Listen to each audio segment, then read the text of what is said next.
All right, there you go. And we are live on air. So today we have a Craig Reed TCR exclusive, fresh from a 7-hour extravaganza of apologetics. He was on Nathan's channel for 3 straight hours, preaching the gospel, spreading the word, and he's here. He's a little worn for wear, but welcome, please, Rob from Sentinel Apologetic. Wow, oh my God, it's Rob. I can't believe it's Rob. Wow, check it out. Thank you. Rob, Thank you. You want to introduce yourself to my channel and say hi Yeah. and tell us who you are and what you do? Yeah, so I'm Rob. I run Sentinel Apologetics on YouTube. I consider it like a hobby. Been a Christian for about 10 years, so the channel is pretty much a synthesis of all the material that I've collected. I used to put a lot of videos on there from scholars I would look up to, but then I started to become more like, let's just dive in myself sort of thing. More of a scholar in your own right, more of like doing the actual investigating. Yeah. I'm definitely standing on the shoulder of giants. So my eye, being trained in the sciences and engineering, my eye sort of catches on. Yeah, like my eye. Go ahead. No, go for it. You have. I was just going to say. I was just going to say my eye catches on how, like, what to look for. Like for example, my library. So I'm in Perth, Australia, and a lot of the universities here focus heavily on education, and so literally you have the humanities on one side and you have the sciences on the other, and it's just a hallway difference between the two. Like you just walk to the other side, and that's what I was doing with respect to the Bible and religion. So that's cool. My wife is actually in Australia. She has relatives who live. She was there right in February, right before the coronavirus outbreak really took root. Like we were starting to hear about it, and she was contemplating canceling her flight. And she went to Australia and hung out with her relatives that live about an hour south of Sydney, New South Wales, I think. Something Beach, Bonsai Beach. Is that a place? Yeah, that's more on the east side. Yeah. So she was there right before coronavirus broke out. Now you have some relationship with some scholarly types like Michael Heiser. Did he actually appear on your channel a few times? Because I know Stephanie just interviewed him recently. Yeah. I interviewed him. In fact, we do correspond by email. We keep in touch. We sort of touch base. So he's become like a friend, and I do consider him like a mentor in that sense. Right, and he's a really good scholar. Yeah. What is he considered in terms of the classification of like? Is he considered like, do traditional conservative Christians consider him of their ilk? Because I know he's got a couple of positions that they might not agree with. Like I think he's Mosaic authorship. I think he's partial Mosaic authorship, I believe is what he said. Yeah. So how is he classified? Do you know? He's definitely conservative in the sense that in fact, I remember when how I first met Heiser was back in 2014. So 2010 was sort of my journey into Christianity. And then 2014, 2015 was pretty much all at the same time.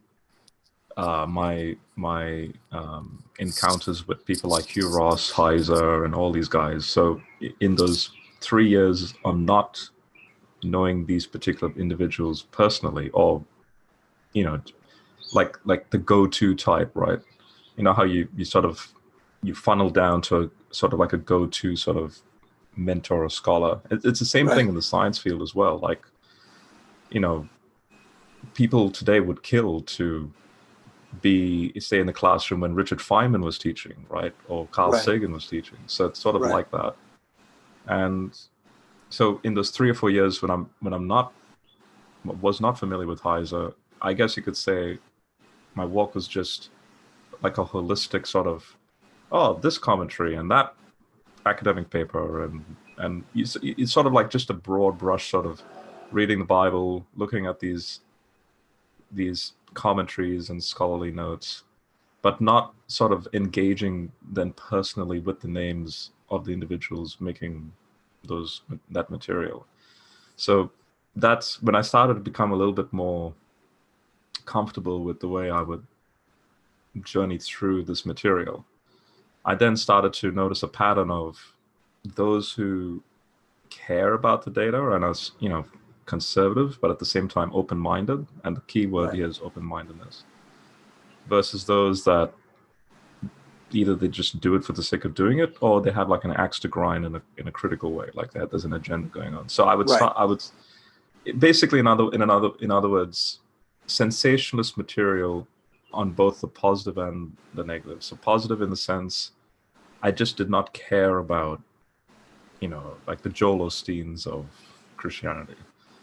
But at the same time, I just did not care about the Richard Dawkins of atheism. Like those two extremes, in my opinion, I mean, Richard Dawkins is a legit scientist, but as far as this stuff goes, it's just too sensationalist. So that's where I started to narrow down. And I guess one of my family members was like regurgitating ancient alien myth one day. Yeah. And so I'm thinking to myself, this is pretty bizarre. And I obviously I didn't believe it. So I wanted to see if there's like a response to this. And sure enough, there's an entire website dedicated to Sitchin, literally called sitchiniswrong.com. So when I saw that, I was like, oh, this is interesting. And the way it's laid out, like the way the pages are laid out, the way the paragraphs are written, there's a little sense of a nerdy type of humor, like a little bit of like how Heiser can be a little bit blunt in a very sometimes it can be sarcastic in a way. So I kind of like that, and I was like, who is this guy? And sure enough, that led to his Naked Bible blog and all these other blogs. But at the time, don't forget, 2014, 2015. So 2014 was the year before Unseen Realm was released. Right. So naturally, I'm eating up all his blogs. So back then, he had this very old-fashioned, outdated-looking blog site. It didn't really look flashy, but I was really enjoying his very personable approach, but in a very technical way at the same time. And then people engaging in the comments section. So then, when Unseen Realm was released in 2015, obviously I'm just like, yeah, I've been reading his stuff for about a year. He's now released this book, which is technically, I think, his first major work. And apparently he's working on that for 10 years, which is, so he had his PhD dissertation in 2004, and then literally his 2004 dissertation is the bedrock for this thing called Unseen Realm. So yeah, then Unseen Realm was released, and then I was just blown away by that, and just very thoroughly looking at every footnote and citation to track down in a piecemeal sense the patterns that he was noticing in the scholarship. And hence that's taken about 3 or 4 years to do. That book is not an easy read if you respect Heiser with the amount of work he's put into it. So if you respect him in that sense, you pump the brakes, you slow down, you look at what he's laying out. There's also an entire website called More Unseen Realm. That's where even more bibliography is there. So, and yeah, everything that you see me talk about, and like if things come to mind to sort of respond and so on, like that's because of that journey. And I'm still learning, by the way. It's not like I'm definitely haven't finished. So you didn't start out a Christian though, right? Or were you? No. What were you raised as? I was raised in a Christian home, European descent. I was born in India. Really? Yeah. In Hyderabad, India. When did you move to Australia? In 97. So when I was 9, yeah, in 97. So the first 9 years of your life, you were raised in India? Did you speak Hindi? I spoke Hindi, a little bit of Telugu, but about 2 months after landing here in Australia, I just forgot it all. Yeah. And there's not that many people around who speak Hindi. I'm trying to learn Spanish because there's a lot of people who I can speak Spanish with. Yeah, my folks still keep in touch with, you see, them being Christian orientated. So obviously in that culture you have, your servants. And so my mom still keeps in touch with one of the servants that used to work for us. And but they're all Christian in that sense, right? So so the servant is like a sister to my mom. So but yeah, we were running away from persecution, actually. And it's not just towards us, it was just like a general, specifically Muslim persecution. So and it was the Hindus doing the persecuting, which is weird, isn't it? Because aren't they somewhat ecumenical in terms of Muslims in the region? Oh, they were the ones doing the persecuting? The Muslims were doing it? Okay. That makes more sense. Yeah, it's unfortunate. It's that whole civil war thing going on between India and Pakistan. Right. And Pakistan and Bangladesh split off. Yeah.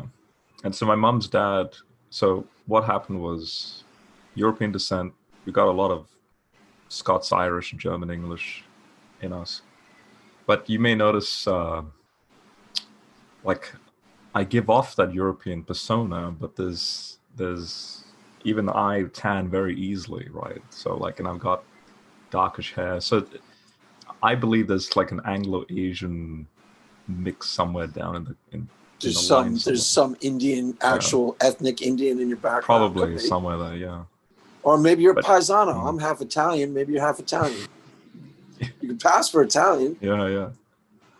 So when did you have a journey where you were not a Christian for a while and you were an atheist or agnostic? Is that part of what happened?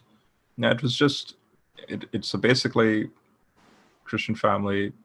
I was brought up in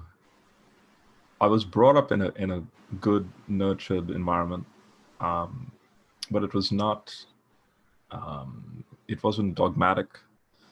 I think it's thanks to being cultured, my family especially, as like amongst other religions. Like that's the thing, because that's one of the points that we talk about, sort of in our reflection when coming to a more Western civilization, like Australia, right, where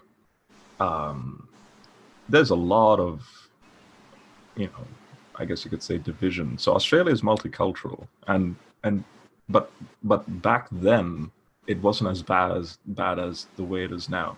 So in other words, if I talk to my folks about, say,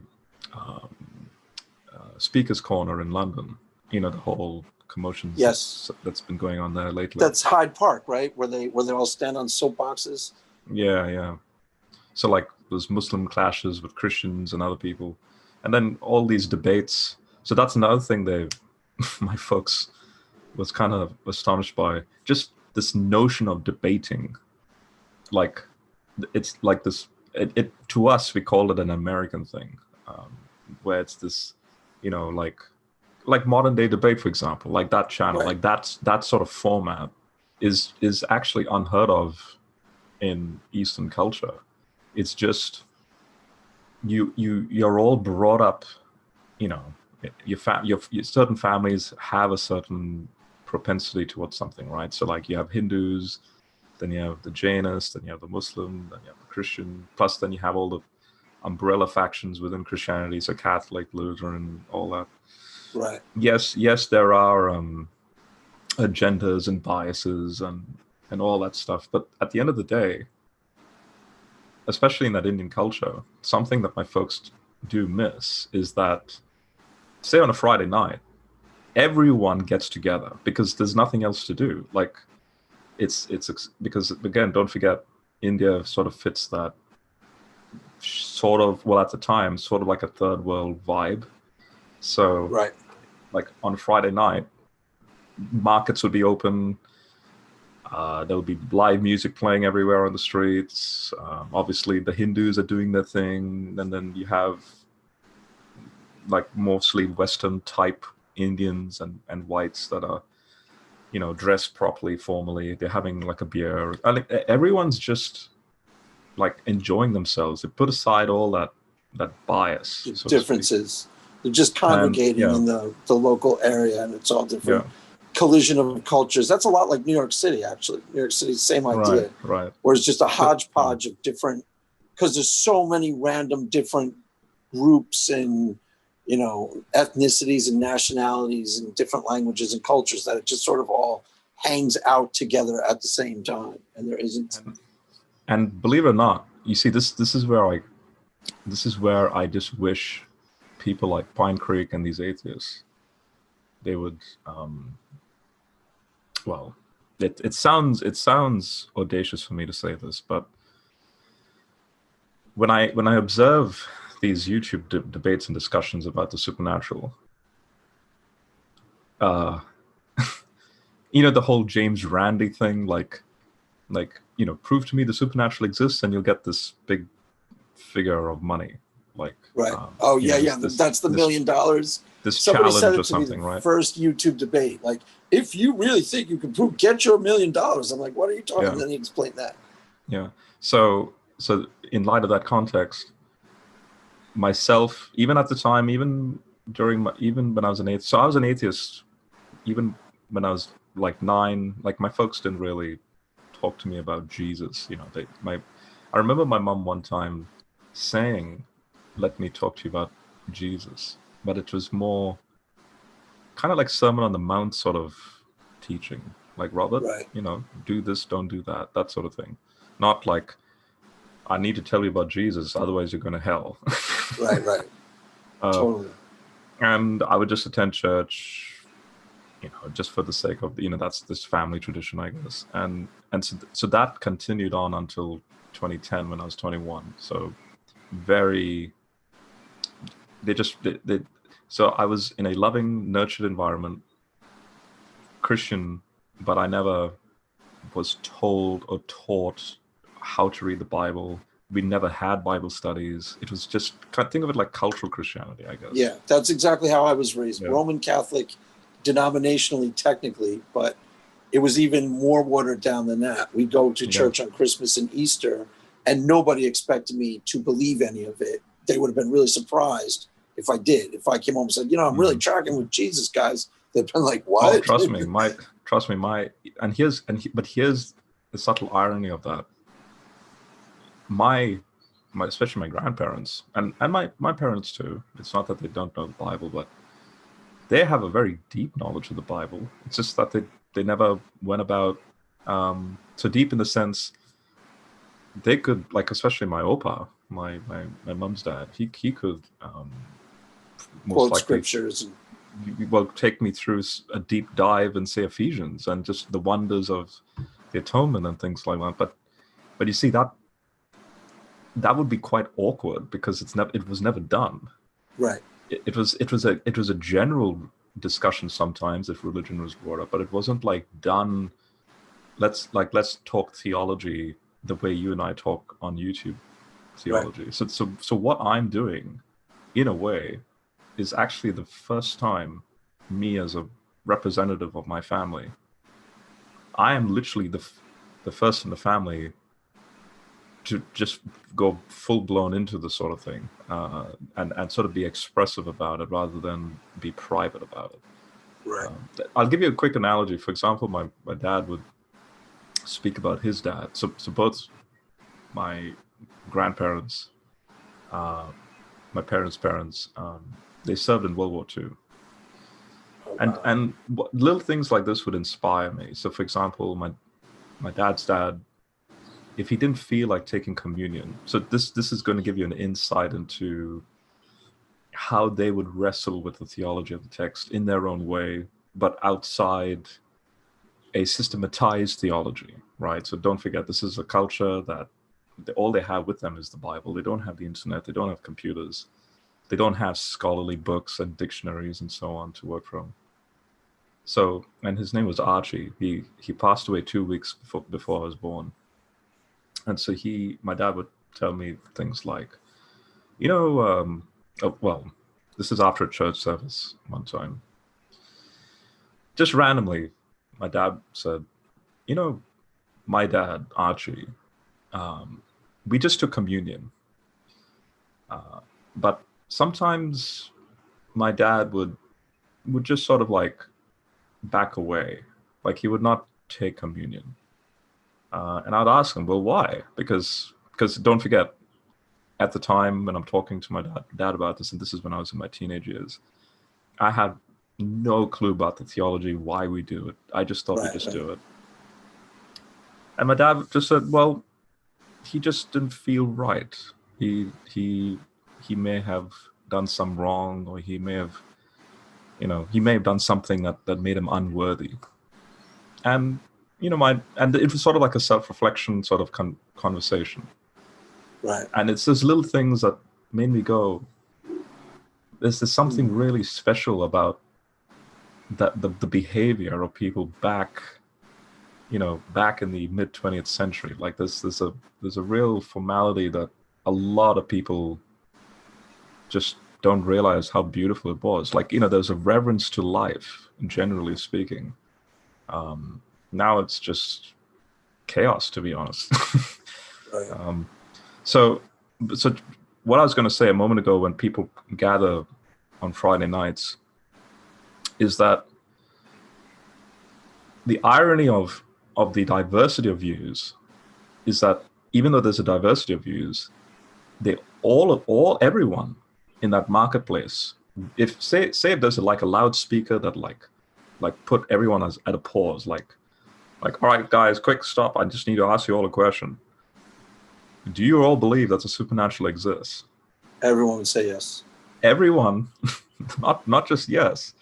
They'd start laughing, going, yeah, they'd just start going, why even asking that question? And in fact, we don't even need to ask that question. That question never comes to our mind. It is so common to us that because try and put yourself in the shoes of a Hindu or any of these people.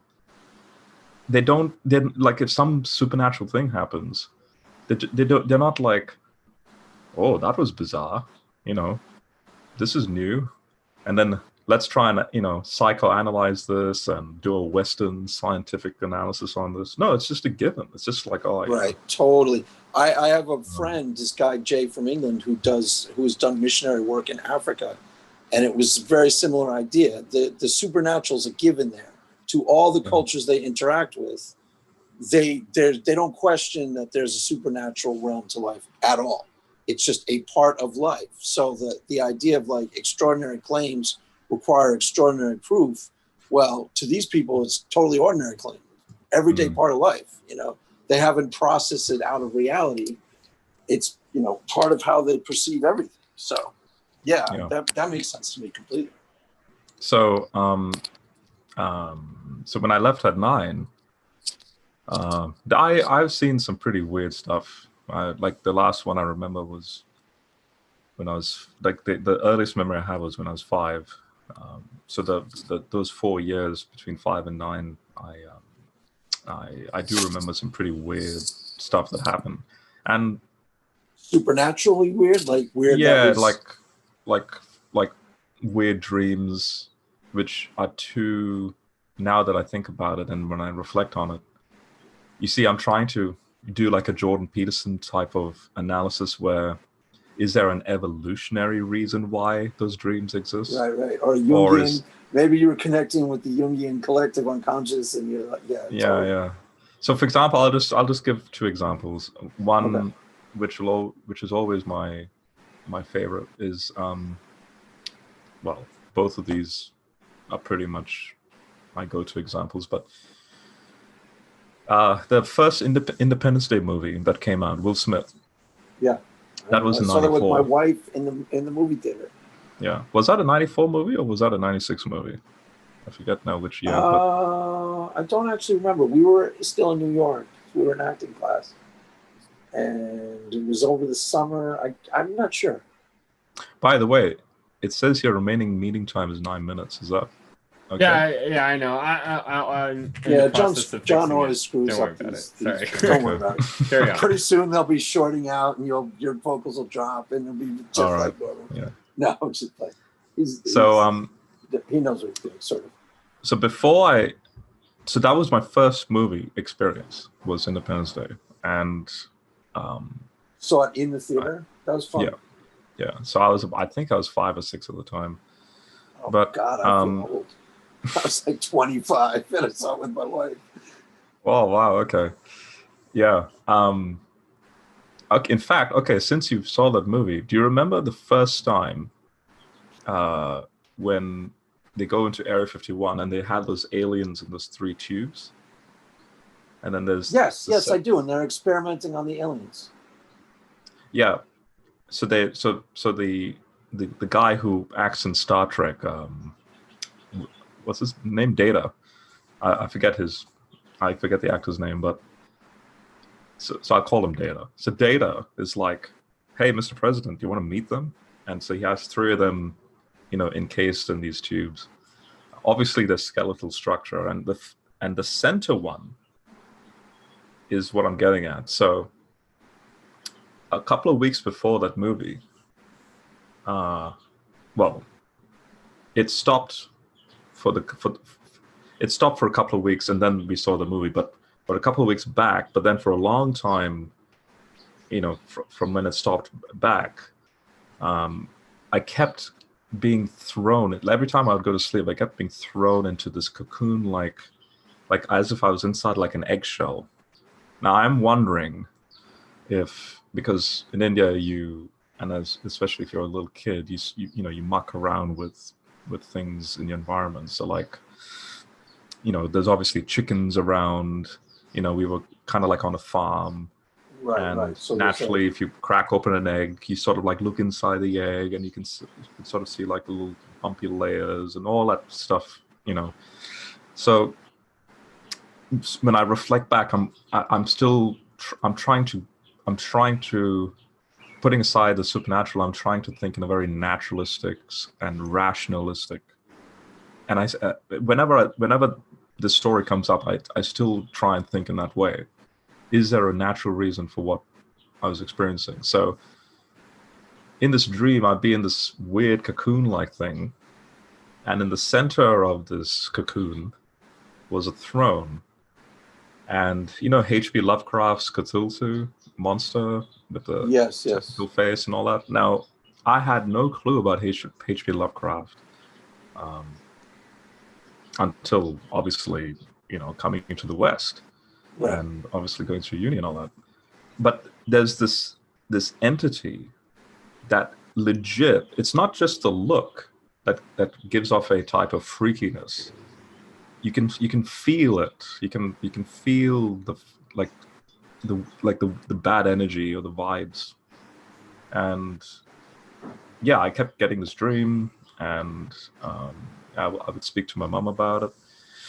Obviously, she was being a bit superstitious because being Christian, so she's just like, oh, it could be there's certain festivals that go on down the road that are devoted to certain Hindu gods. But it's not like every night. You have like 4 or 5 main festivals throughout the year. So she was wondering if that's the reason, some spiritual attack. But what what solidified for a long time a type of anxiety was then watching that movie, because the alien in that center tube looks like it. Looks exactly like the thing I was dreaming about. And so therefore, now an atheist might be wondering. That'll freak you out. That'll definitely freak you out. Yeah. So an atheist might be wondering, well, Rob, what if you've got the memory the wrong way around? What if you saw the movie first and then you started having these dreams? Because how do you know that the chronology is correct? Well, take it from me, the chronology is correct. I had these dreams, then this image of this entity, and then anxiety attacks moving forward, which, by the way, I'm healed from. Right. But so trust me, I've been trying to think about this rationalistically as well. So the artist who designed that creature, now naturally he could be deriving a lot of inspiration from a type of Lovecraftian horror. Right. Also, for example, the movie Alien, like, you know, there's the what are they called? Xenomorphs? Like, just the structure of those alien-like shapes connotates a lot of, like, the xenomorph's head is meant to illustrate a phalanx. So it's a male genitalia is the artist's inspiration. So all that weird, freaky sexual deviation is part of this horror genre as well. Right. Totally. So I'm wondering. So in my rationalistic thinking, is there like an evolutionary reason for that? So that my mind concocted up this image, and then this image is sort of like a general thing that a lot of human minds make up. So like right, these like a primal archetype of this collective unconscious. Exactly. So that's if I was to argue for a rationalistic explanation for all that, that's probably the best I can think of. Otherwise, I can't help but notice subtle patterns and coincidences where, you know, I'm having these thoughts, and then I see a representation of that on the screen, and then you see this play out, and it becomes a common thing among Western culture, even down to, believe it or not, a cute version of that. So Baby Yoda. Like, Baby Yoda, you know, these alien-like depictions of these entities, now that's like notice from the very horrifying to the very cute. And I'm not going down a conspiracy tangent, but I just find it interesting that in our culture we tend to those who are not religious, or those who don't hold to a reverence of Jesus and the beauty of the theology associated with the Bible, and you know what constituted rational thinking in Reformation Europe moving forward, so the scientific method and so on, from a Christian perspective. So in other words, doing away with idols, doing away with images, doing away with all these weird depictions of certain gods. Because don't forget, you have a faceless God in Christianity. Jesus is just a human figure, Right. an anthropomorphic, you know, Yahweh becoming anthropomorphized.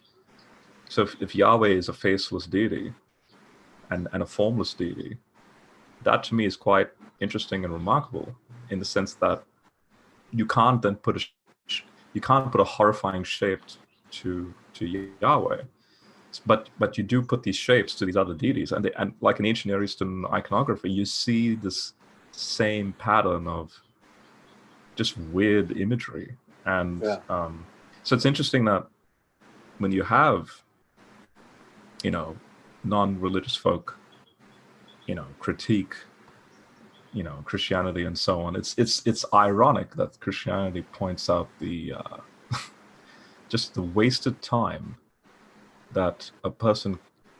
So this is not to judge people. Like, sometimes can be their hobby, right? So like people who you know, collect toys and have, like, for example, you know, if you watch a gaming channel, they have the whole background will be just a truckload of toys and images of certain characters in movies and games, and like, that's all well and great, but it's interesting how that's just nothing but a mimicking of human culture in the superstitious pagan context of not only first century Christianity, but even the ancient Near East.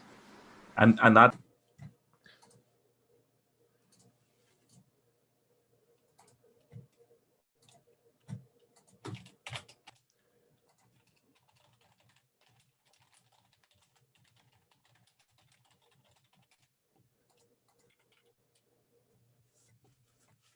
All right, let's see if that works. Oh, hi guys. Sorry about that. The Zoom meeting just stopped on me. I had started it with the incorrect account, so I was using a basic thing that only lasts for 40 minutes. All right, and Craig and Rob are rejoining. My bad. Right. What happened?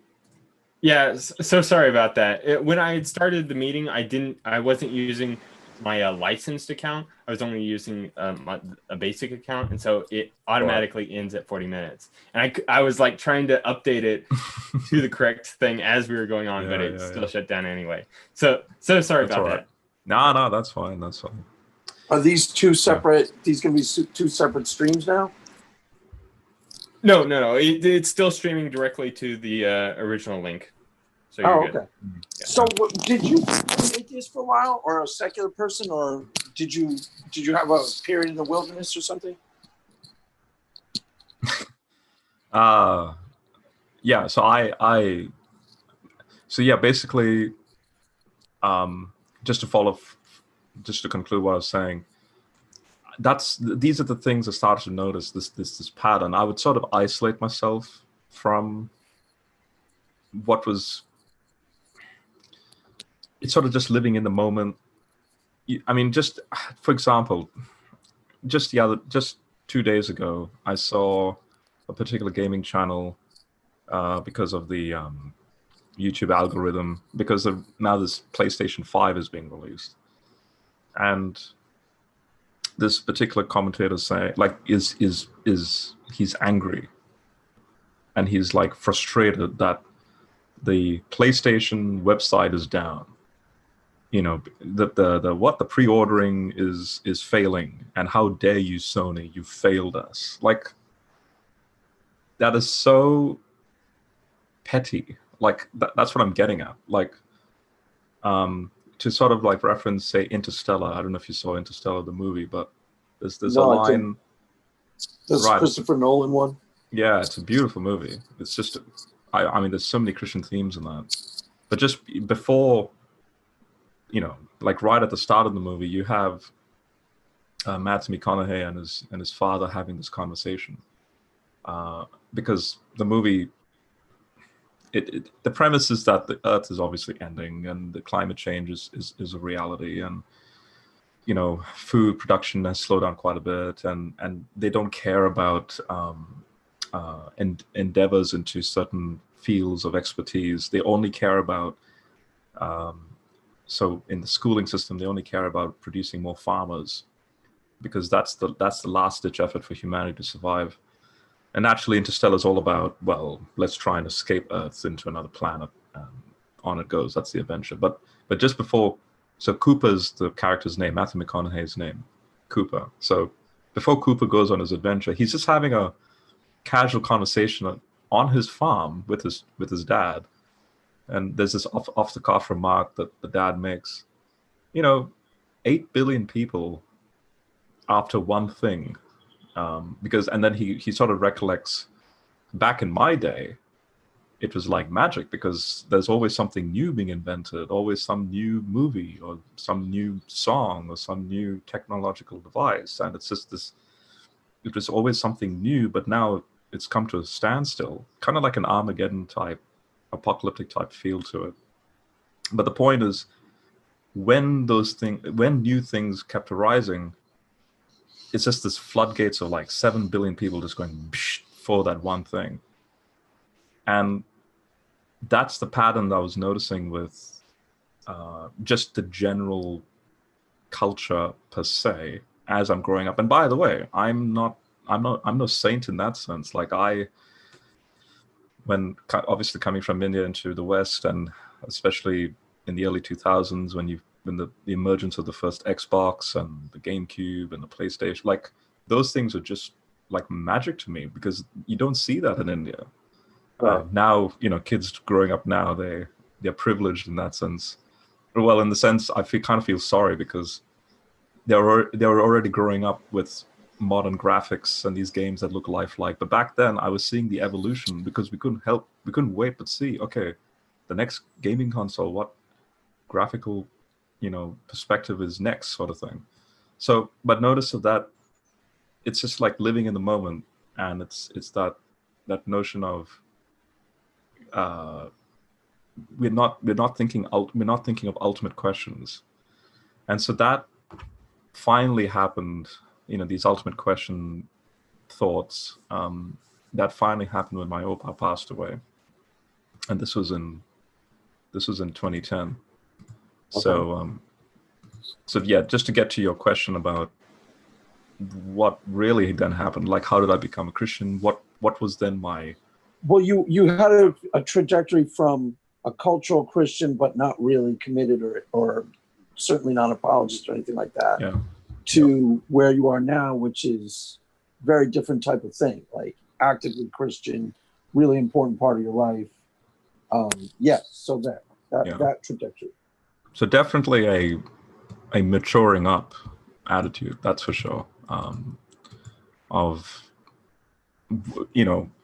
yes, I'm not trying to be like a monk or like some Puritan, or like I'm not saying all the benefits of modern technology and the fun that we can have. And for example, I still jam to 80s music, like say Billy Idol. Yes, he's a little bit of a tease and a naughty, like depending on the song you listen to, there can be a little bit of a like a secular feel to it. But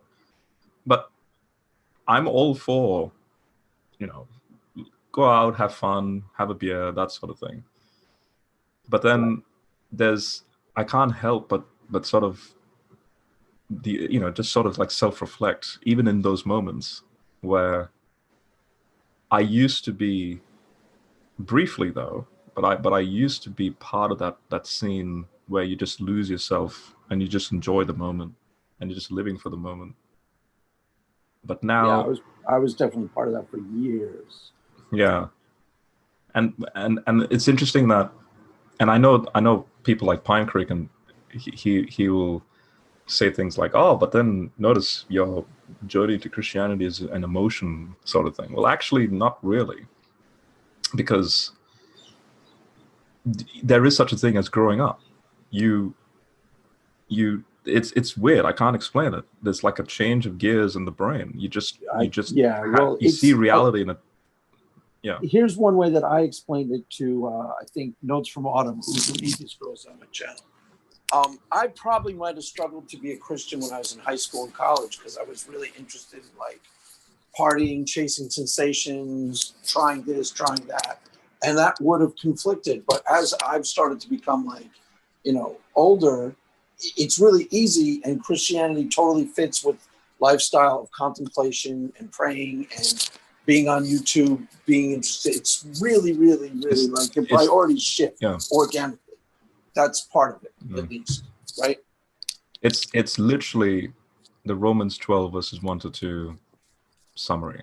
It's that offer your bodies as a living sacrifice, and then this is your, literally in the Greek, your scientific or rational way of worship.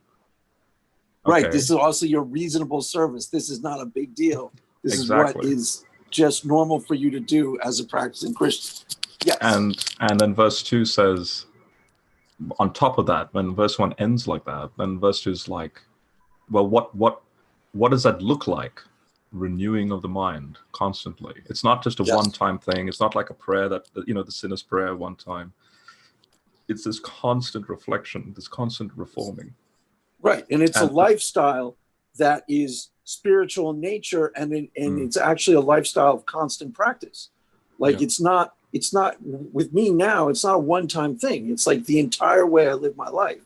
I was just pointing out that it's easy to do as you get older because your priorities dramatically shift away from young person pursuits. At least with me, it's easy.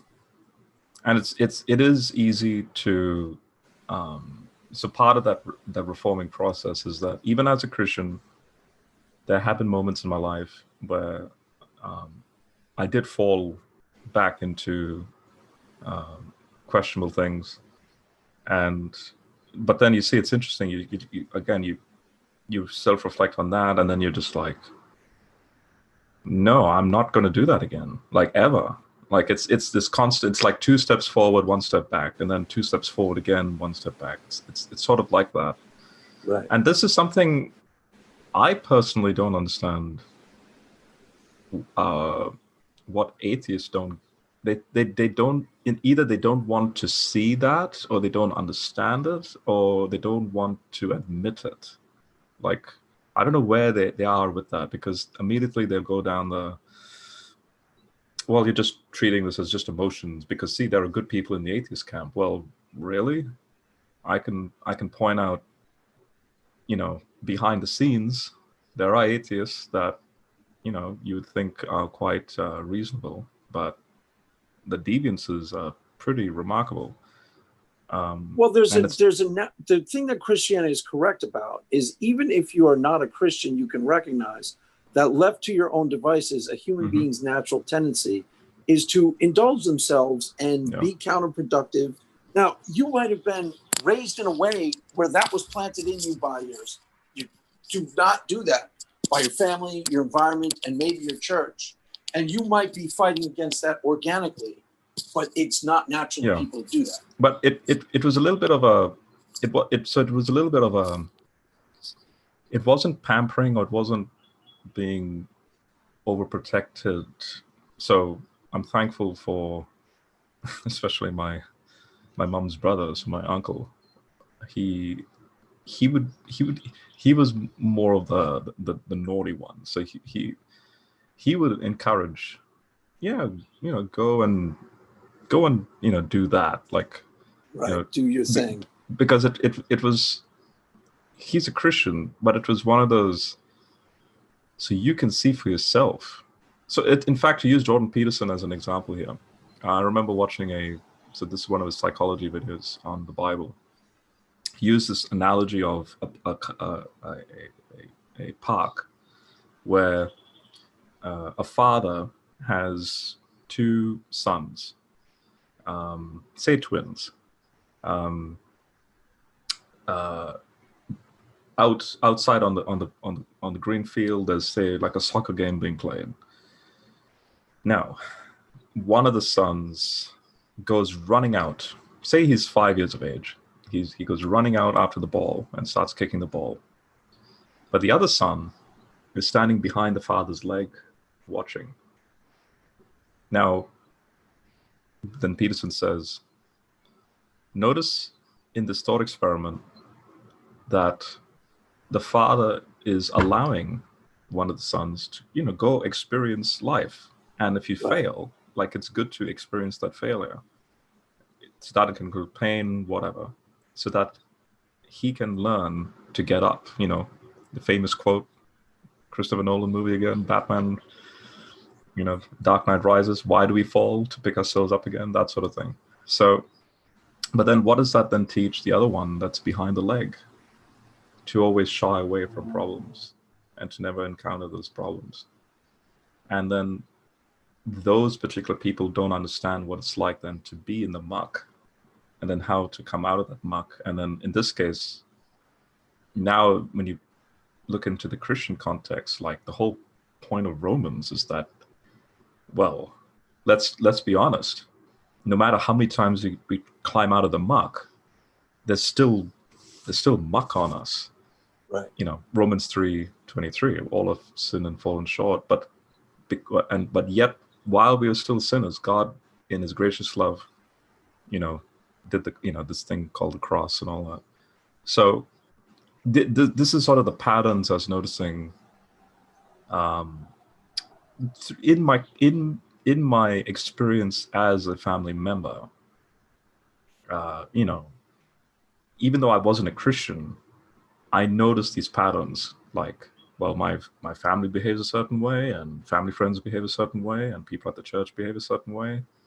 Yes, I'm not denying the fact that even in the religious context, there can be very horrible, like, big-time sinners behind the scenes. I'm talking about theoretical models here. Right. Where the model, so a theoretical model is meant to psychologically drive a person a certain way. So statistically, the Christian model is showing the majority of people functioning in this unique way versus the non-Christian way. And I noticed that pattern. But at the end of the day, because I didn't have a rationalistic grounding for why that works, right? So all I'm saying is noticing patterns rather than intellectually understanding why. So I ultimately didn't care. There was an apathy. So I would just still choose, because I'm young, I'm still with the young crowd, obviously, and I'm still choosing, the secular way, so to speak. Right. So the big moment of me going, yeah, time waits for no one. Like time is like an enemy. This thing called death. Like in 2010, my opa's passing, and so about 6 months before he passed away, he pulled me aside saying, "Look, the day will come when you'll touch my cold forehead, and I know the way you think. You'll be asking questions like, where am I, and all that stuff," because he'd always talk about his time in the war. Like in World War II, he was in Burma. The Japanese were going through Burma to get to Hitler and so India was in between. So that's another reason why my family was there, because he was in the army there. So fighting in Burma, the Japanese fighting was brutal. Was he actually engaged in the combat? He was a general ferocious. of the Gurkha army. Yeah. Wow, that's hardcore. So my dad's dad was a RAF gunner, but over Europe, and my mum's dad was. So my dad's dad was in the Air Force. My mum's dad was the general of the Gurkha army, the Indian army. Wow.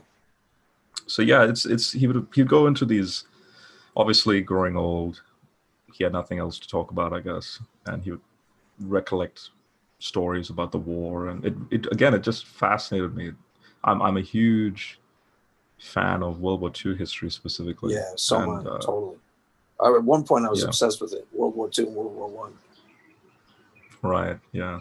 According to my wife, I still am actually. You're watching Hitler stuff again. You're always watching Hitler documentaries. And I love I'm actually subscribed to Hitler Parodies, the YouTube channel, because what's it called? Hitler Parodies. Hitler Parodies. Yeah. You know how they dubbed. I don't know it. So the movie Downfall, they dubbed that like Hitler rants parodies. Oh, that's hilarious. Downfall is actually a really good movie. I thought that was a really interesting film. Yeah. No, I'll check that out. So, Hitler rants. That's funny. So yeah, and that's what happened. Like at the funeral, I didn't remember him saying that, but it was just like an automatic, because everyone was doing it. Like I remember there was a few army generals there in the late 80s, saluting. And some of my Oma, so my opa's now widow, she she was obviously crying and holding him, and so I just did a little just touched his forehead, and it's so surreal, like cold and lifeless and literally absent, like that absence. He's not there. Like, yes, his body's there, like, but it's a shell. You see, all these thoughts are going through my mind, and it's just like the stark reality of it all. This is going to happen to me. This is going to happen to everyone in this room, one day. And now, I know for a fact, because in my discussions, immediately again, people like Pine Creek. By the way, Pine Creek's watching this. I don't disrespect you. I actually do like our exchanges. So I do like Pine Creek, by the way. But there's this notion of, oh, then you must be afraid of the afterlife, or you must be afraid of death, or you must be afraid of like hell, or like, again, that wasn't in my mind. It's just this theoretical point. Wow. And this is the basis for that video I made when I was, with the ocean behind me, why I still remain a Christian. Because that video was made at the start of the corona pandemic. Okay. And I had this urge to, because I know due to isolation and so on, I know, that wouldn't be possible for a long time. So it was just one of those, it's a nice sunny day, winter's approaching, this is not going to be for a while. I'm just going to go to the summit overlooking the beach where I live and just be frank about why I'm still a Christian. And then just sort of like regurgitating the thought process of what was going through my mind, even at the funeral, in this sense that, yeah, my Opa has just passed away, but millions of people right now are potentially suffering around the world in the same way. So in other words, you may not realize it because of the stillness of the environment in the moment, but there's a lot of chaos, a lot of busyness, a lot of energy flowing on the other side of the planet. And not just that, this entire universe, it's just this constant motion. So in that video, the scenery looks beautiful. It's a blue sky, sunny ocean, few people walking down the beach, before the Corona lockdown. And in the video, I point out, look, at the surface level, birds are chirping. In fact, you can maybe hear some birds chirping right now. I just was going to say that. I was like, are birds chirping right now as you say that? Yeah. That's hilarious. So there's birds chirping right now. Like at the surface level, there's all this, apparent beauty. Beauty and goodness. But then beneath, like because we have bushes near the beach and so on, and Australians understand this now, this notion of Australia is a dangerous country because we have dangerous creatures. And so, but I didn't know that. I thought you guys had kangaroos. My wife has pictures of kangaroos on her uncle's lawn at night. I was like, wow, this is crazy. Yeah. Well, that's there's those memes, like Australian memes, like no matter where you are, there's always some dangerous thing, like from a nature's point of view, like dangerous spiders, dangerous snakes, all that stuff. But that's the point. Like at the surface level, it is a lot of sugarcoating, but underneath, constantly, without pause, without a break, without a breather, there's chaos and death and suffering. There's some creature dying, being eaten by another creature. Take your pick.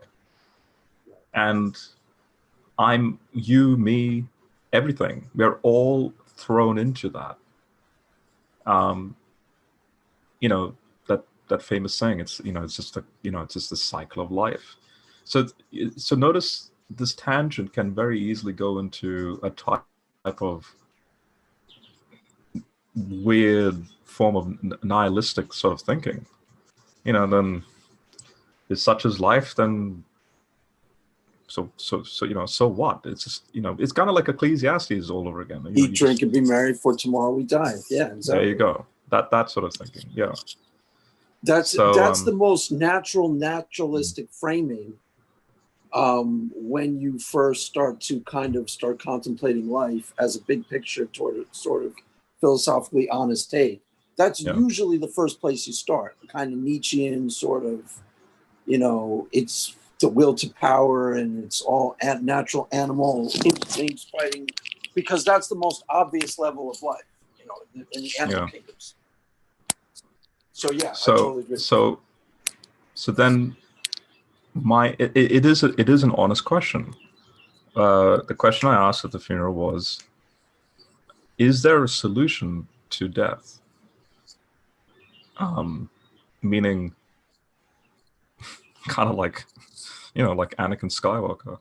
I will even learn to stop people from dying, like in his tantrum. But I wasn't chucking a tantrum. It was more of a, it's more like you're faced with the actual existential puzzle that is the perennial question. And Christianity, I'll let you speak, but just to paraphrase, Christianity actually solves one of the problem is you have to believe it, but one of the things that all religions try to do is give you the human being coping mechanisms for the perennial questions that don't go away with a mechanistic industrial society. They're still there. Go ahead. So, in fact, as you put it just then, what just quickly came to mind, and then I'll go back to what I was saying a moment ago. This is why I also love the movie Blade Runner. In fact, I wrote a blog review on the latest 2049 Blade Runner film. Oh, that'll be cool. I like the latest one. I like that one. Yeah, that notion of, like, think about it. The replicants. In fact, I was discussing this with Fuzz Rana and Ken Samples a couple of months ago, where a replicant, what's the difference between a replicant and a human? Technically, there is none. Technically, there is none. Yeah, that's because great. A replicant is just artificially born in that womb, right? And then a human is born, naturally. The point is, down at the atomic level, it's the same process, the same fertilization process. So and in fact, this is the whole point of that book that they released, Humans 2.0. It's discussing that. Look, technology, artificial birth technology, can be a positive means to reduce abortions, because say if a mother doesn't want the baby, at least then they can transfer that into this artificial womb, and then it's naturally birthed, and then adoption happens after that. But here's the point: in the movie, K, the main character K, he is approached by, so his profession is a Blade Runner. Think of it like a police officer to anyone who doesn't know what that is. And then there's this revelation that from the first movie, Rachel, the love interest, so she was an experimental replicant, Harrison Ford's love interest in the first movie. Apparently, she's given birth. And this is the first time in the movie, this is blurring the worlds of replicants and humans. Right. So the point is, in the story's context, this can be devastating politically and all that stuff. So he's assigned to go kill and remove every trace of this replicant baby, this hybrid human replicant baby. And so then Kay goes, I've never executed a human before. And the police boss, the sheriff, is like, nah, that should be easy. You don't have a soul. Like, because this young replicant girl, if she's a hybrid, she doesn't have value, and neither do you. You're just a replicant. Right. But you see, it's when I was watching the movie, it's just one of those things. And again, I was thinking of my Orpa, like, so is my Orpa ultimately just a shell? Like, was he a shell even when he was alive? So does he actually have value if he's just a shell? Do we associate value to just stardust? Right, we're all stardust ultimately, the periodic table of elements. Is there something more beyond this thing called a soul that sort of permeates all of us? Right. And when you start asking the question, yeah. I think when you ask the question correctly, the answer becomes self-evident. A lot of atheists will disagree with that. But to me, the answer answers itself. I'll just offer one thing. There's a zombie argument for that. It's called, there's a couple of them captured in Christianity's website. 2 versions of the zombie argument. It's a very similar idea. What's the difference if you recreate everything as a zombie? What's the difference? The implication is there's a really big difference. It's an intangible essence, but it's a really big difference. Go ahead. Right. So putting that, and that I just was just going crazy. Like, it wasn't like an existential angst when I saw the movie. It was a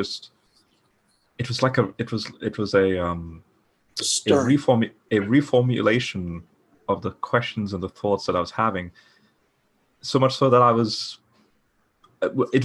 was sort of like going back to the drawing board, because look, books that inspired movies like Blade Runner was like that famous book called Do Androids Dream of Electric Sheep? Like, right. This notion of AI, what does it mean to have consciousness and all that stuff.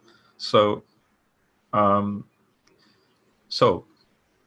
then when I asked that question, is a solution to death, just the first thing I typed in Google that kickstarted this journey was the entropy or the chaos of the world or something like that. And naturally, it's just a given. Most of the hits will be about thermodynamics and the scientific explanation of entropy.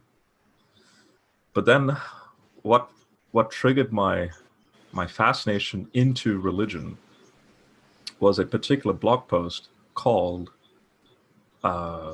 I forget the name now, but it had the word Chaoskampf in it. So something like, God is there in chaos?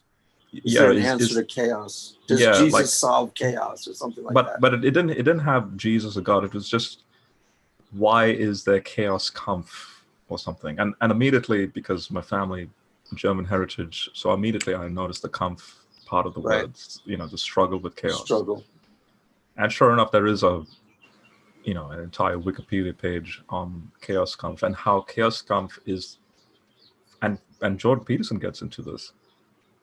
Yeah, he gets into it a lot, actually. Permeates for 100,000 plus years of human history. Like when we look at human anthropology, from Africa into the Persian Gulf, and then how it splits from there, like whoa. And obviously now, when I was reading Heiser's work, like Unseen Realm, now I'm being introduced to the ancient Near East, and then the ancient Near East, the notion of Chaoskampf, and then you're noticing Chaoskampf literally in the very second verse of the entire Bible. So like Genesis 1 verse 2, Chaoskampf, the waters and the earth is formless and void, but yet God's going to introduce order out of that. Like, so there's this constant struggle between what is good, what is rational and beautiful, and so on, which happens to be this godlike entity, the Logos.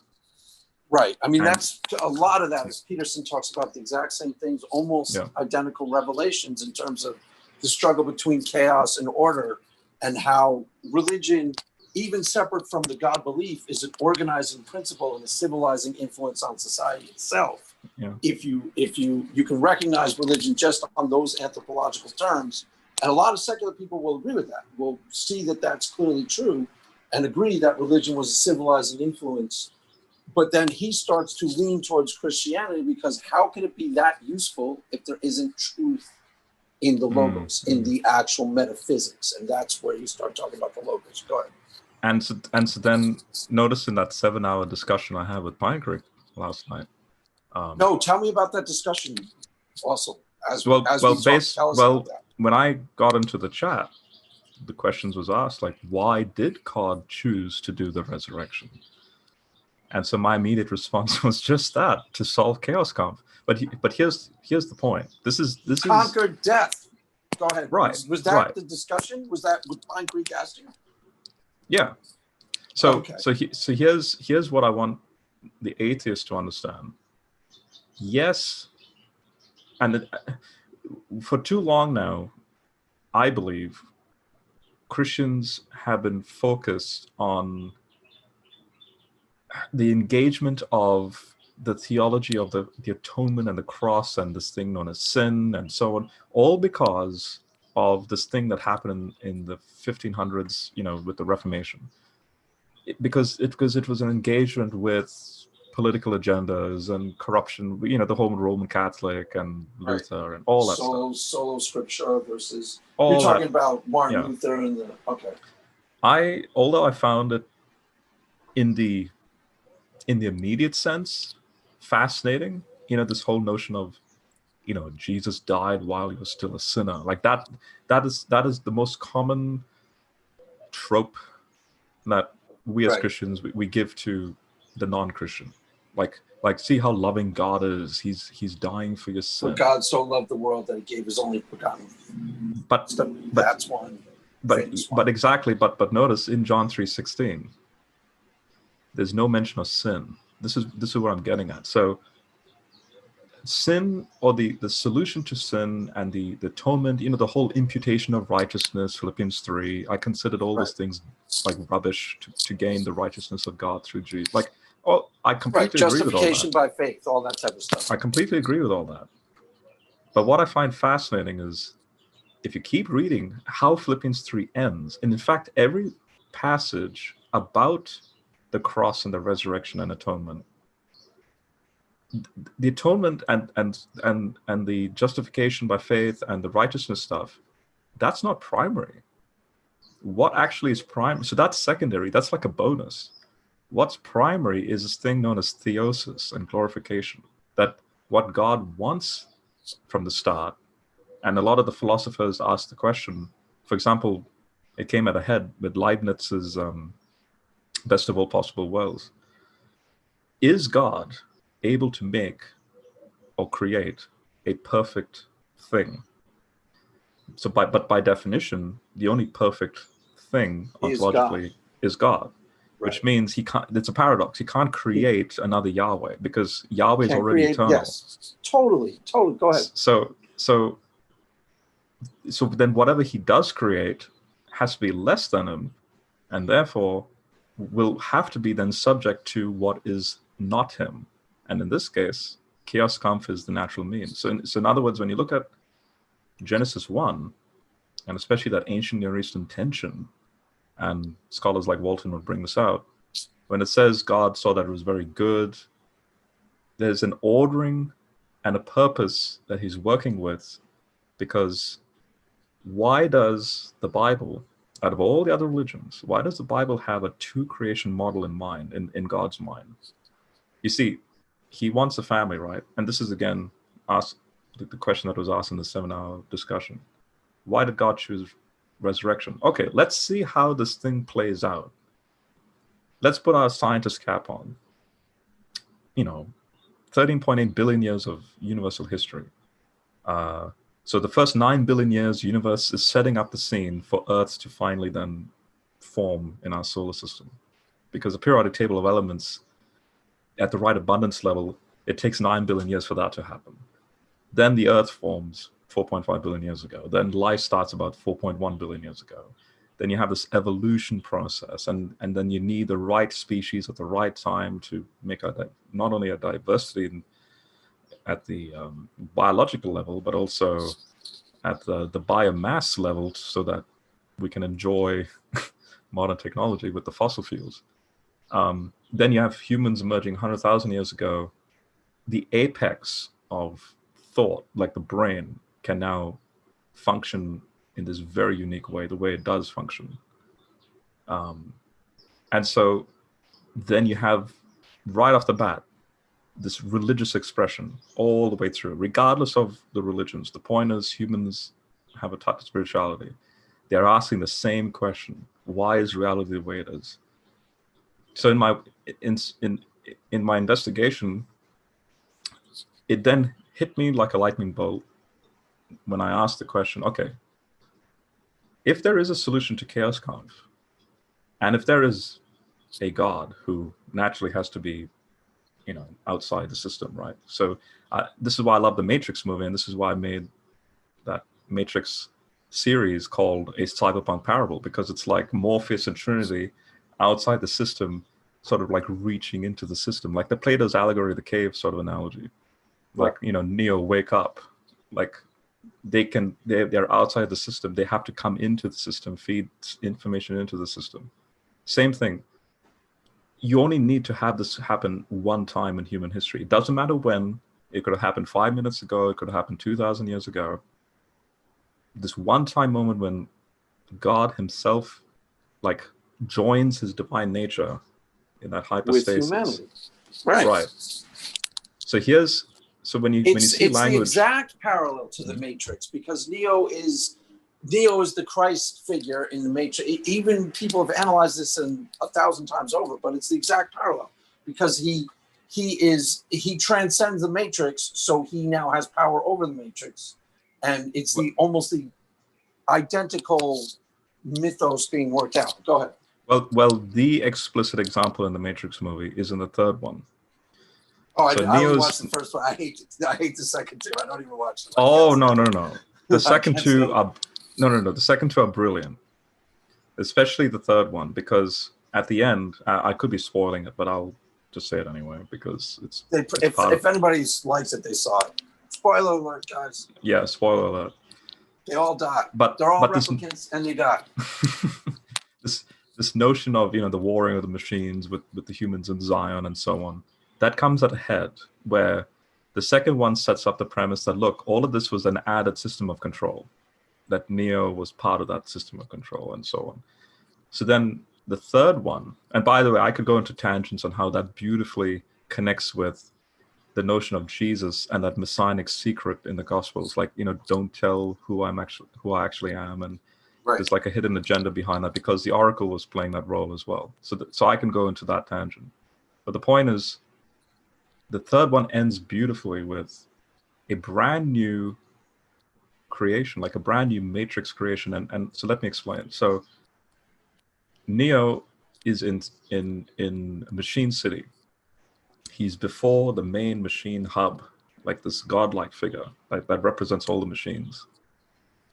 And so meanwhile, the machines are attacking Zion, and they're about to kill all the humans. And all the humans in the human pods are about to die because Smith has become this sin-like virus that permeates everything. He's literally become Chaos Kampf embodied. Right. Where everyone's subject to it, meaning not just the humans, but even the machines can be subject to, like, basically Smith's going to kill everything. So Neo is before the machine mainframe, and he's like, look, I want peace. And I'm willing to give myself by defeating Smith, right? Defeating Chaos Kampf.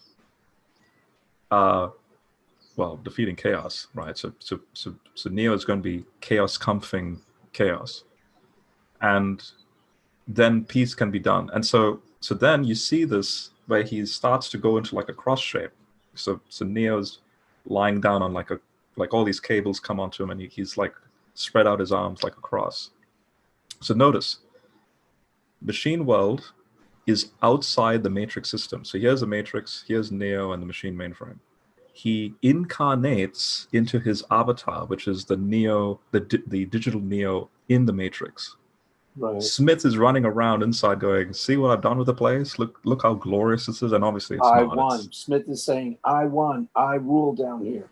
Yeah. Neo incarnates. He incarnates. Right. Obviously there's a fight going on, and Neo's going, yeah, it's War pointless fighting him. Yeah.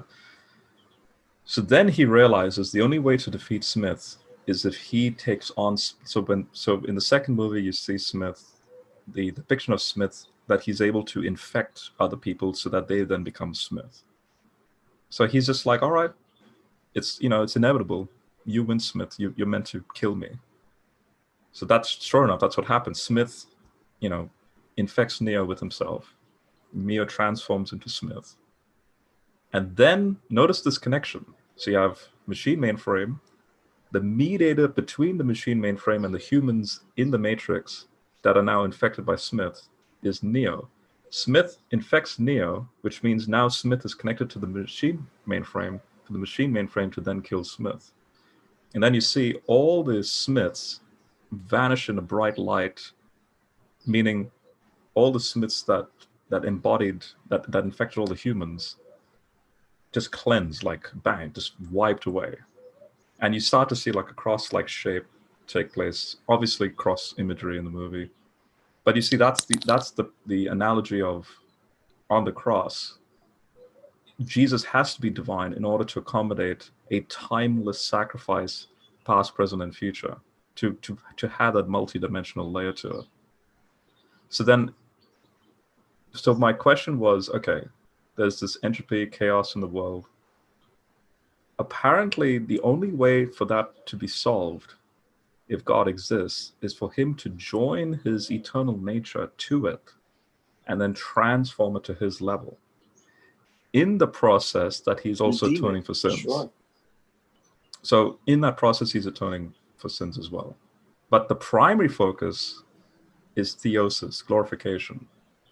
And that's why you see Revelation 21:22 end with this, and behold, now notice this language. I saw a new heaven, new earth, and there was no more sea. No more, this sea language, chaos, because sea connotated chaos in the ancient world. So no more chaos. And then the other amazing thing John says is that just as the Logos became flesh, right? He tabernacled, tented among humans.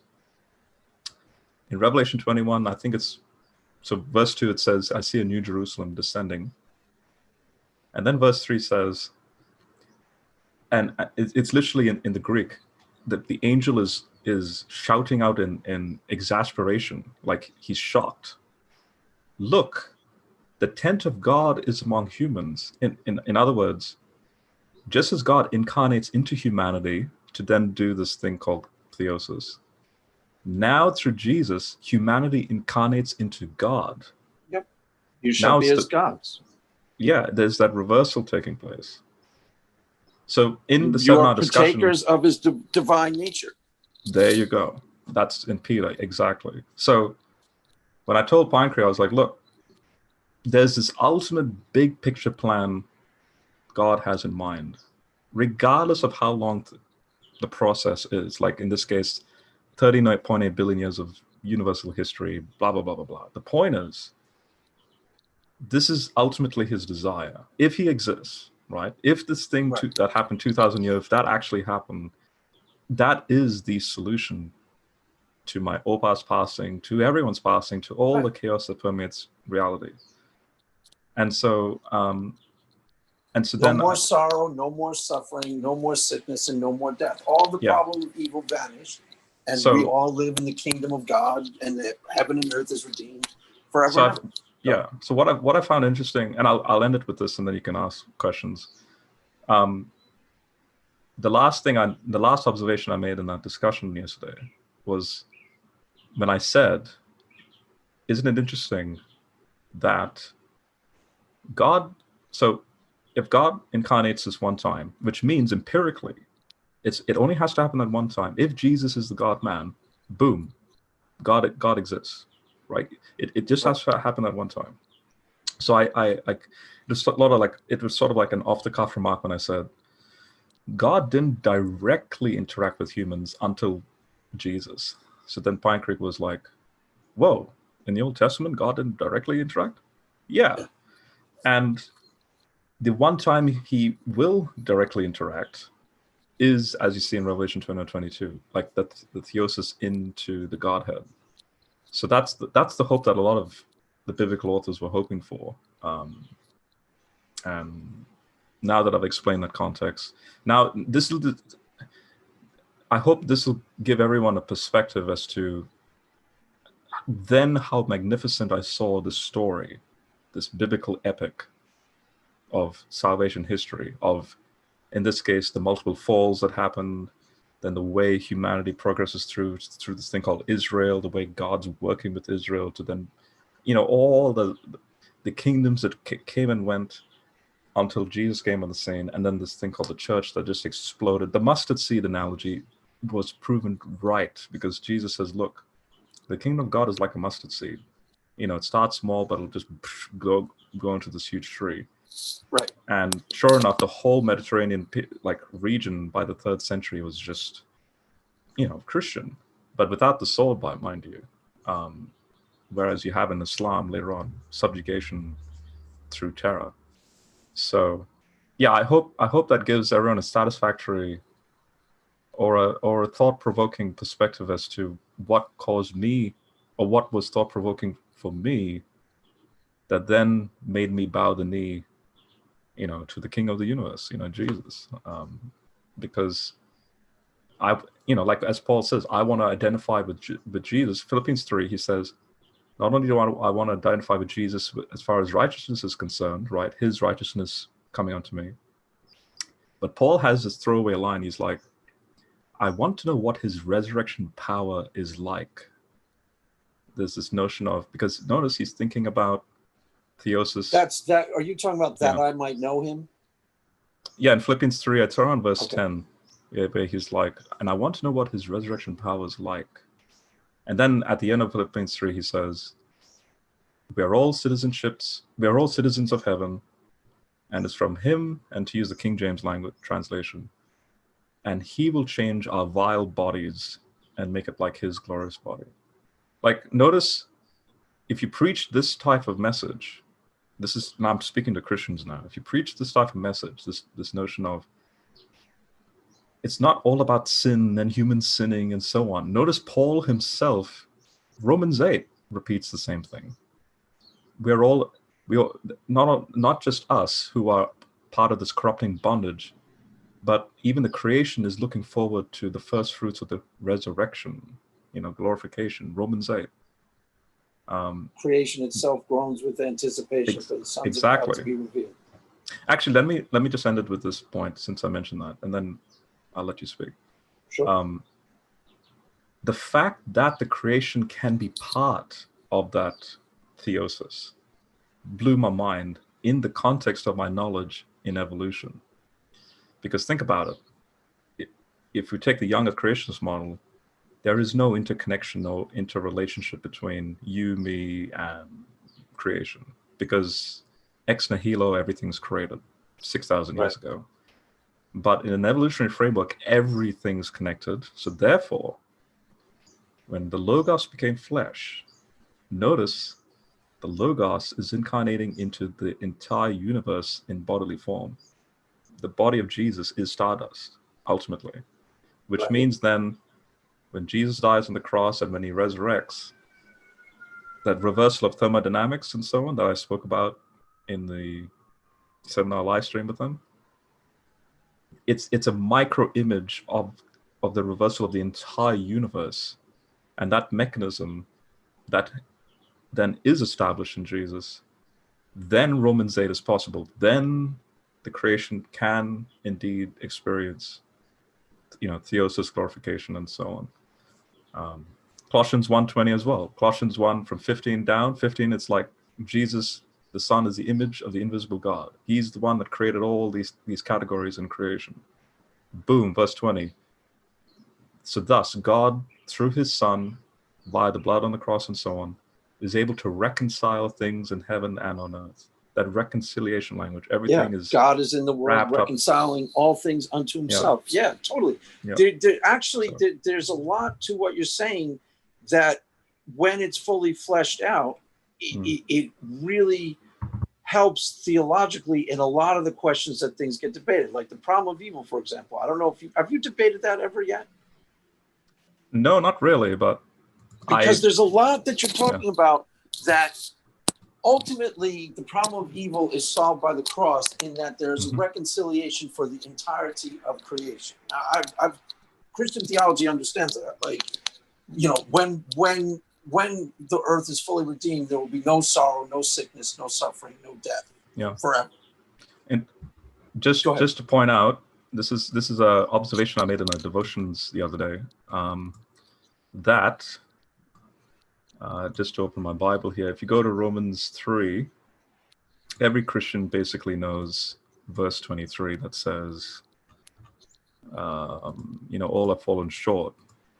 But this is just an observation to throw out if Christians haven't thought of this before. Have you ever wondered what verse 24, 25, and 26 gets at? Because it's very interesting. Because 23 says, all have sinned, fallen short. Verse 24, by his grace they are justified freely through the redemption that is in Jesus. Again, sin language. But then notice this. So this is coming to that question about the problem of evil. Notice 25.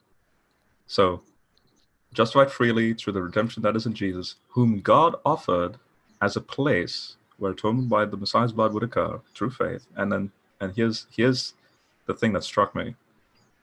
God did this. So he did this. He is God.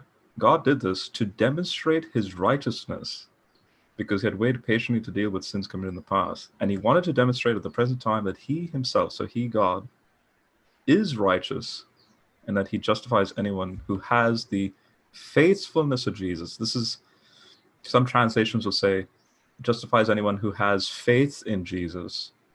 No. It's in the Greek, and N.T. Wright and scholars will point out it's faithfulness of Jesus, because he's the righteous one that imputes the righteousness of God. So here's the point. You have God creating the universe. You have him ontologically representing whatever he is, that because what he can't relate with, say, the Ten Commandments, because you can't imagine the Trinity. You can't say to the Trinity, you know, thou shalt not covet thy neighbor's wife. Like, how does that even apply in the Trinity?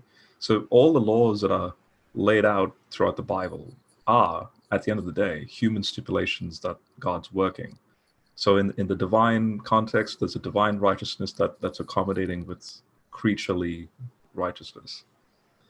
So the point is, you have this entire system set up, and then ultimately God wanting to do the Neo thing, right? Neo removing all the Smiths, and at the same time, so that the matrix can restart into a brand new matrix. Yes. The cross then.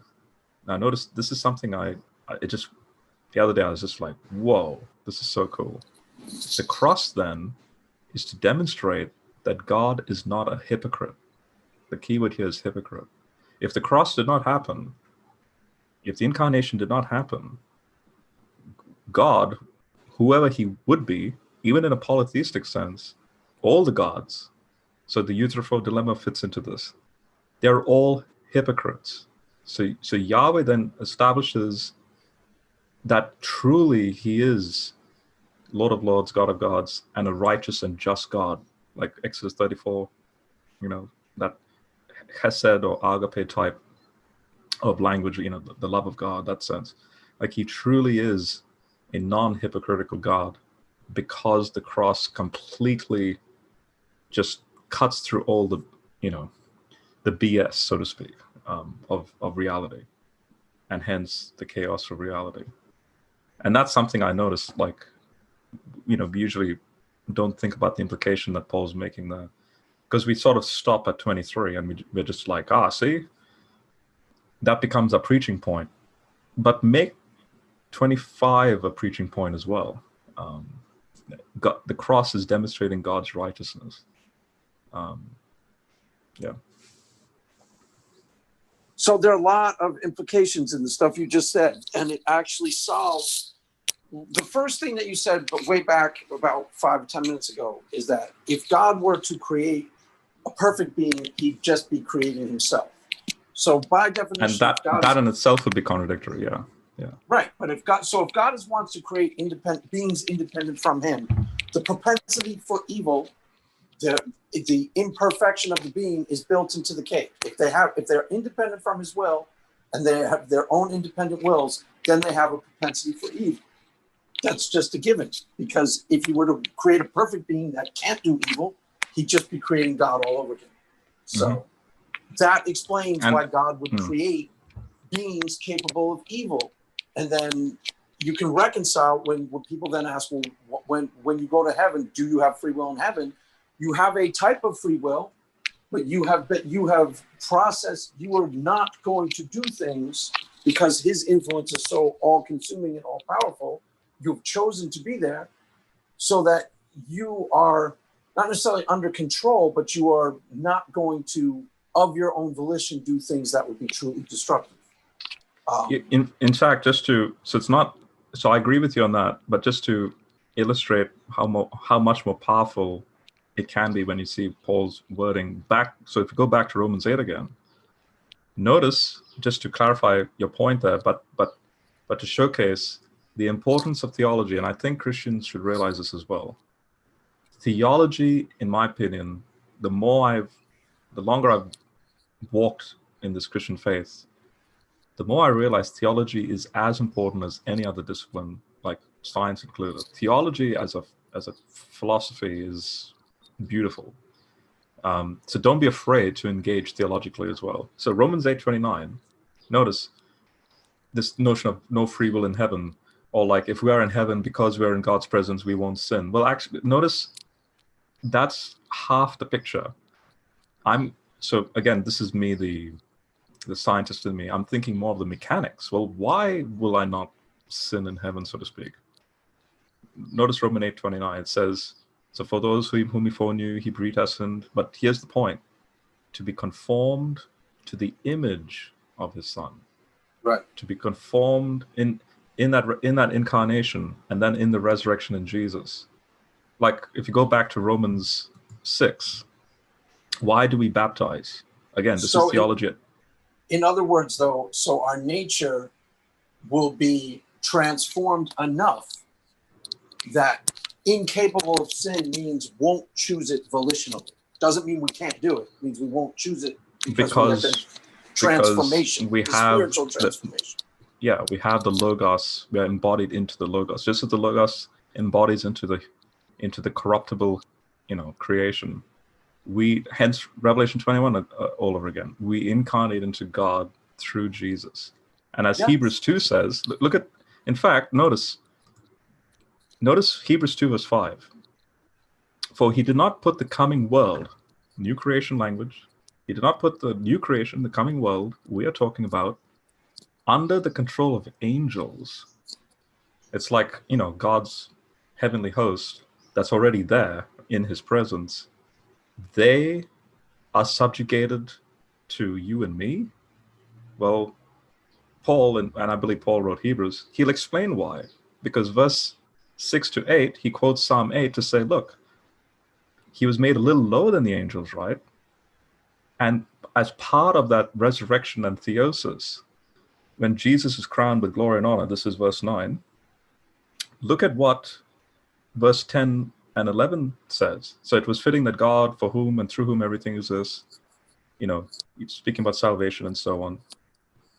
And then near the end of verse 11, he says, that is why Jesus is not ashamed to call you and me brothers when he says, I will announce your name to my brothers. I will praise you within the congregation. So in that divine council setting, this whole notion of we'll be seated on thrones, or like what Jesus says in Revelation 2 and 3, I will give you the morning star. It's this divine language of the Old Testament that's then applied to you and me. We're conformed to his image. Again, theosis language. So that's the point. And I just find it interesting how we focus so much on sin and the whole atonement thing, when that's actually just a bonus as part of this main reason, God wanting a family, direct fellowship with him.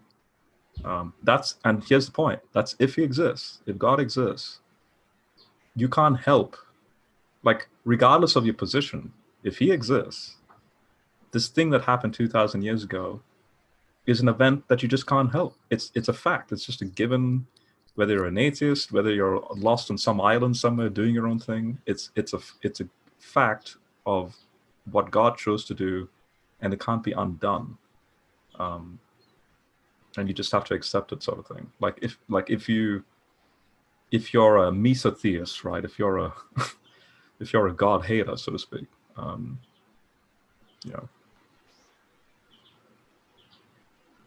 Now, what happened when you were in the chat yesterday? You were talking about some of these type of things, and how was the response? How did that dialogue go? I don't know about the chat. I don't know what was being discussed in the chat, but no, I mean in the actual on YouTube. Oh yeah.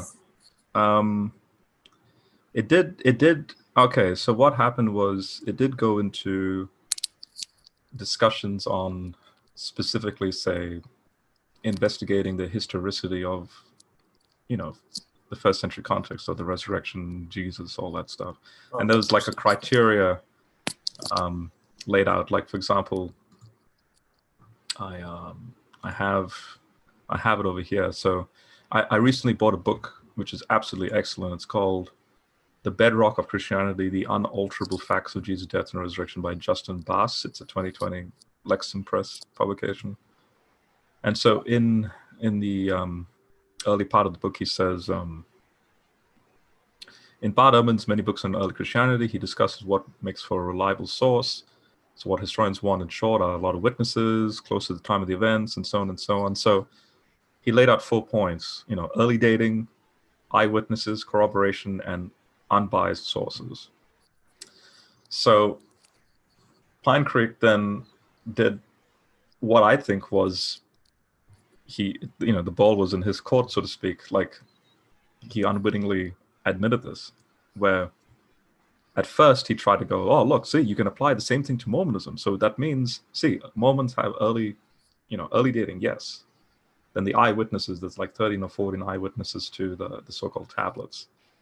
And there's obviously corroboration. And then through some circumstantial accumulative of data points, you can say it's all unbiased.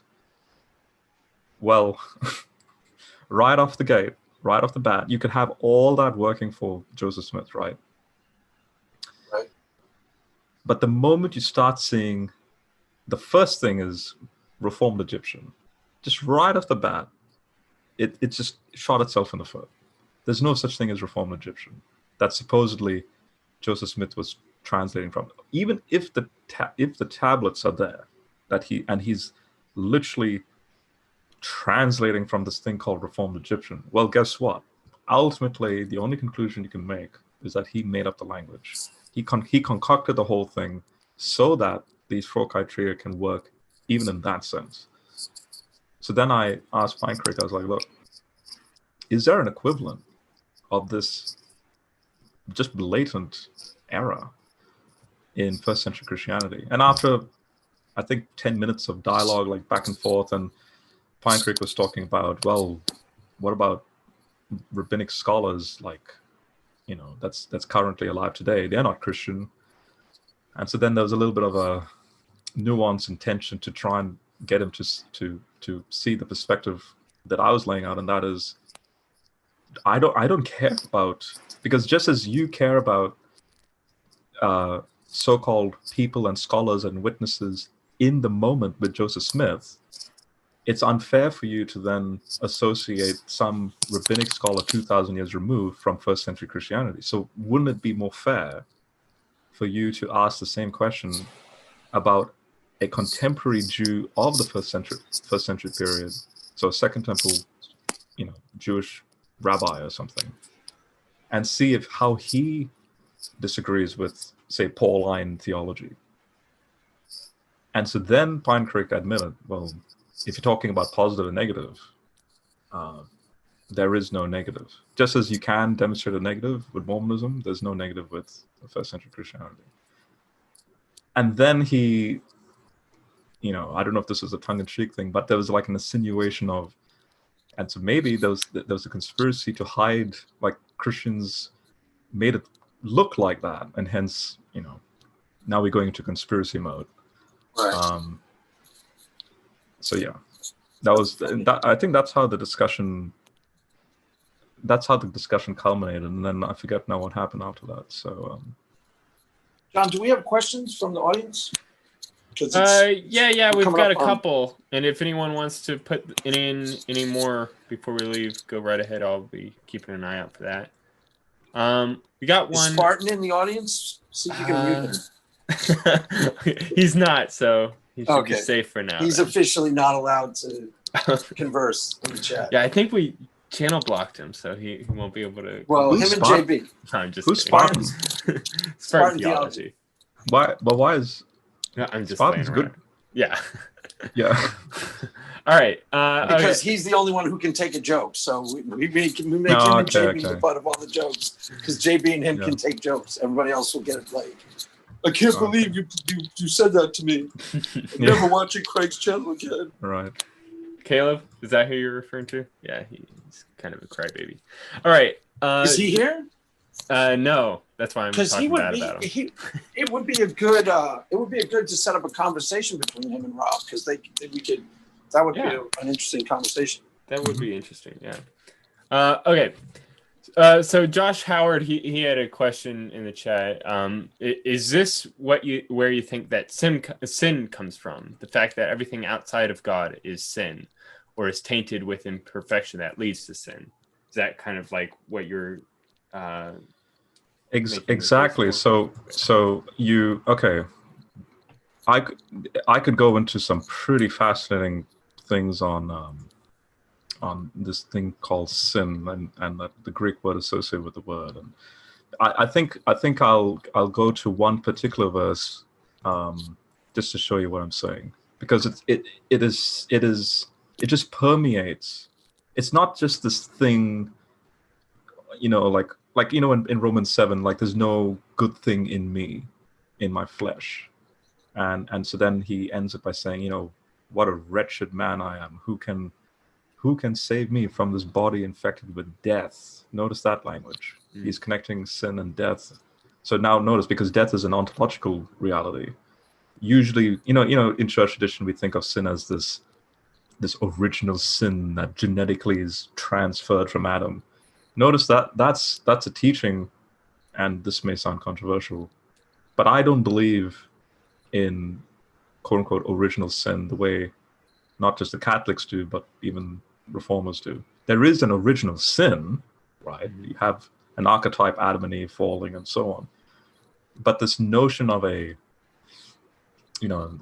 like sin is like genealogical. There's a sin nature, but it's not a specific, because some atheists will actually argue, like literalists say, if you don't believe in a literal Adam and Eve, then the whole theology falls apart because sin couldn't have entered the world. And you're like, dude, exactly. And no Jew, including Paul, believed in a hierarchical sin transference. You see, think about it. If that is true, okay, if some entity, so you know how we say humans have a soul, like going back to that replicant discussion. Okay, we believe as Christians that soul is an ontological reality somehow. There's still investigations on how that works, but the point is we believe it's a real thing. We then start to think of sin like that, and really, like, is it that? It has an ontology and a reality. Yeah. It doesn't have to be completely tethered to a literal interpretation, because it just like you say, like Laura Robinson, Ian Mills did an interesting stream on this where they were talking about this woman, Beverly something, about the ontology of sin in Romans. And is Paul actually talking about sin with an actual ontology? And I think he is. I think you can back that up with scripture. Well, what I'll do is I'll give you a little bit of something to think about. So if it does have ontology, now, in fact, this is why it's so complex.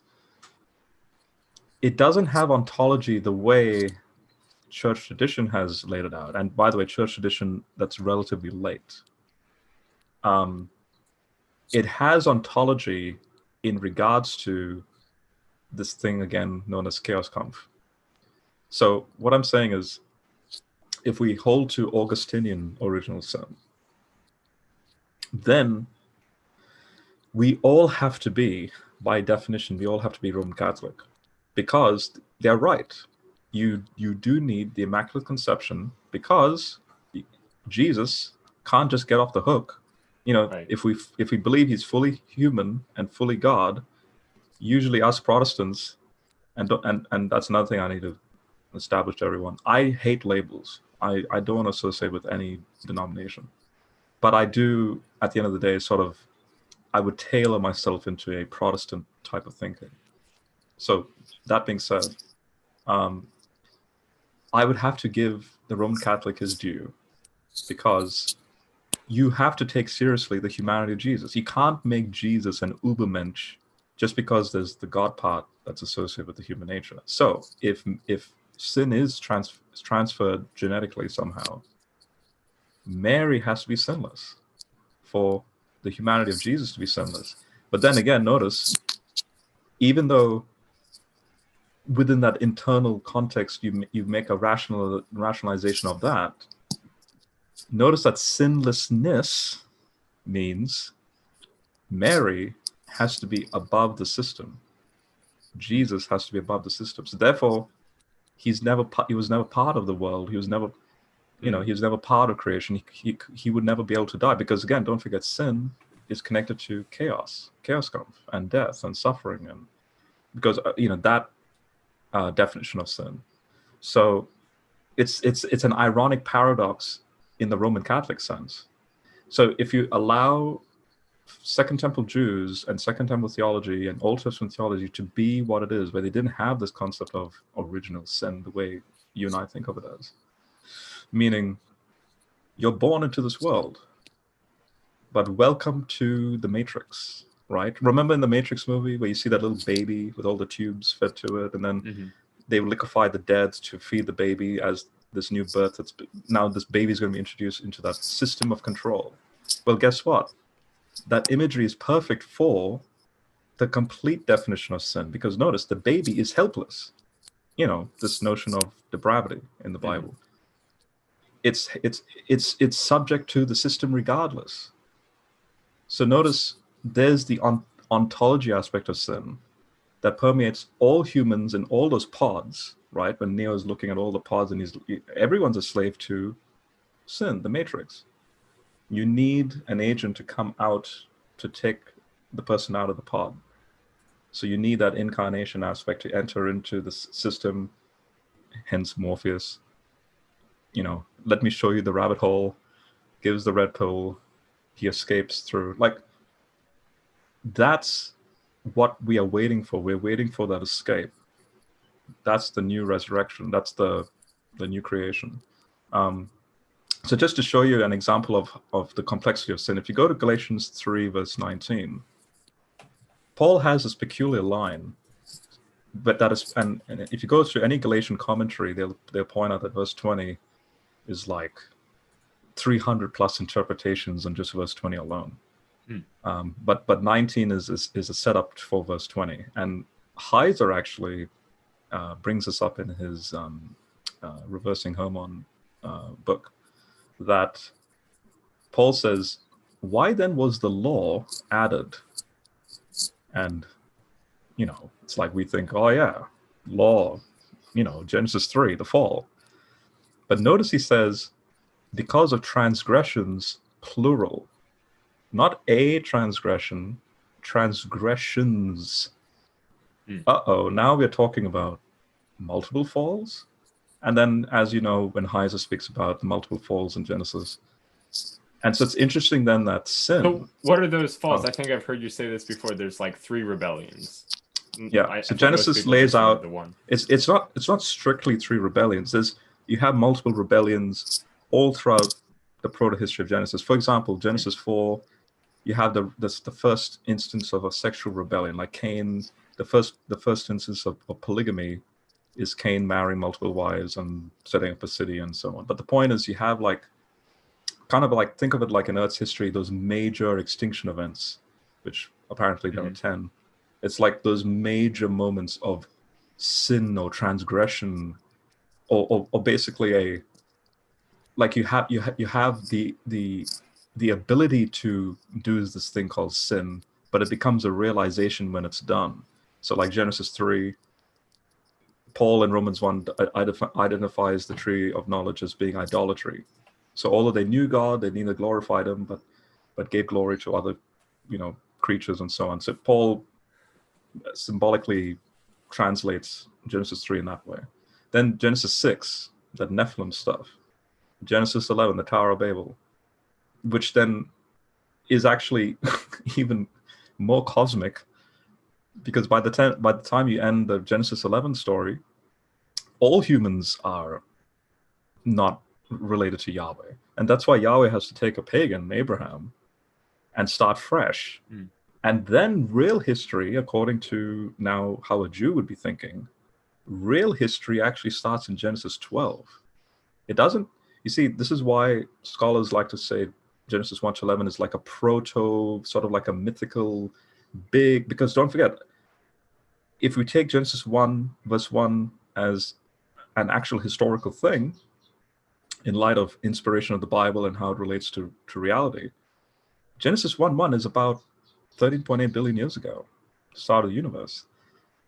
The humanity that emerges at the end of Genesis 1 is about humanity 100,000+ years ago. So that means Genesis 1 to 11 is this vast, literally 13.8 billion year history that then snaps to Genesis 12, where real history starts, because it's Abraham, the call of Abraham, and then God versus the gods, and humans are part of that story, moving forward. And therefore, verse 20, so 19 is the law has to accommodate not just human sin, also divine sins, transgressions plural. So this is pretty remarkable. God's having to not just work with humans and bring about theosis and so on, but he's having to, there's also that cosmic rebellion thing going on, right? The God versus the gods. So verse 20 goes, now a mediator. In fact, verse 19 ends by saying, so because of transgressions plural, until the descendant, Messiah, came, about whom the promise pertained, it was, now notice this, it was put into effect through angels by means of a mediator. So Moses, mountain, Yahweh, divine counsel is the angel language. But there's a mediator between Yahweh and Moses. So it's interesting how then Paul, being a faithful Jew, has to then not fall into polytheism, because Paul, no, only God's, like it's God and Moses. What do you mean there's a mediator between them? Because now you're so that's what you were meaning, that God didn't interact with the people in the Old Testament until exactly because now there's the mediator of the Logos there. Because notice he emphasizes now a mediator involves more than one party. Yes, if you talk about Yahweh and this mediator and then Moses, God and the mediator represent more than one entity in play. So a mediator involves more than one party, but then God is one. Meaning now you have the two powers in heaven snapped to represent the Shema. And that just beautifully solves this dilemma that people were sort of confused by. What does Paul mean by mediator here? So in other words, sin, this thing called sin, is not some simple concept of you stealing a loaf of bread or something. Yes, it is that. No, sin permeates, this thing known as sin permeates the corrupting, as Paul says in Romans 8, this corrupting bondage that permeates all of reality. Mm-hmm. And then not just that, but then God having to bring this mechanism of theosis and so on, and at the same time work with the unseen realm context. And then ultimately it all culminates in the New Jerusalem that comes down. And by the way, the New Jerusalem, when you look at the dimensions of that, it's in the shape of a ziggurat. So just as there's a ziggurat structure, humanity wanting to build a tower, or like a tower to God, God brings his own Tower of Babel down for humans to incarnate into. And that's that beautiful reversal there. So just as Genesis 1 starts with chaotic waters, and Genesis 11, that proto-history ends with the Tower of Babel, Revelation ends by literally reversing everything. Yes, it started with chaotic waters, no more chaotic waters. Yes, it ends with the Tower of Babel that resulted in all complete depravity. Mm-hmm. It ends with a Tower of Babel that is divine from God, like a building from heaven made without human hands. Interesting.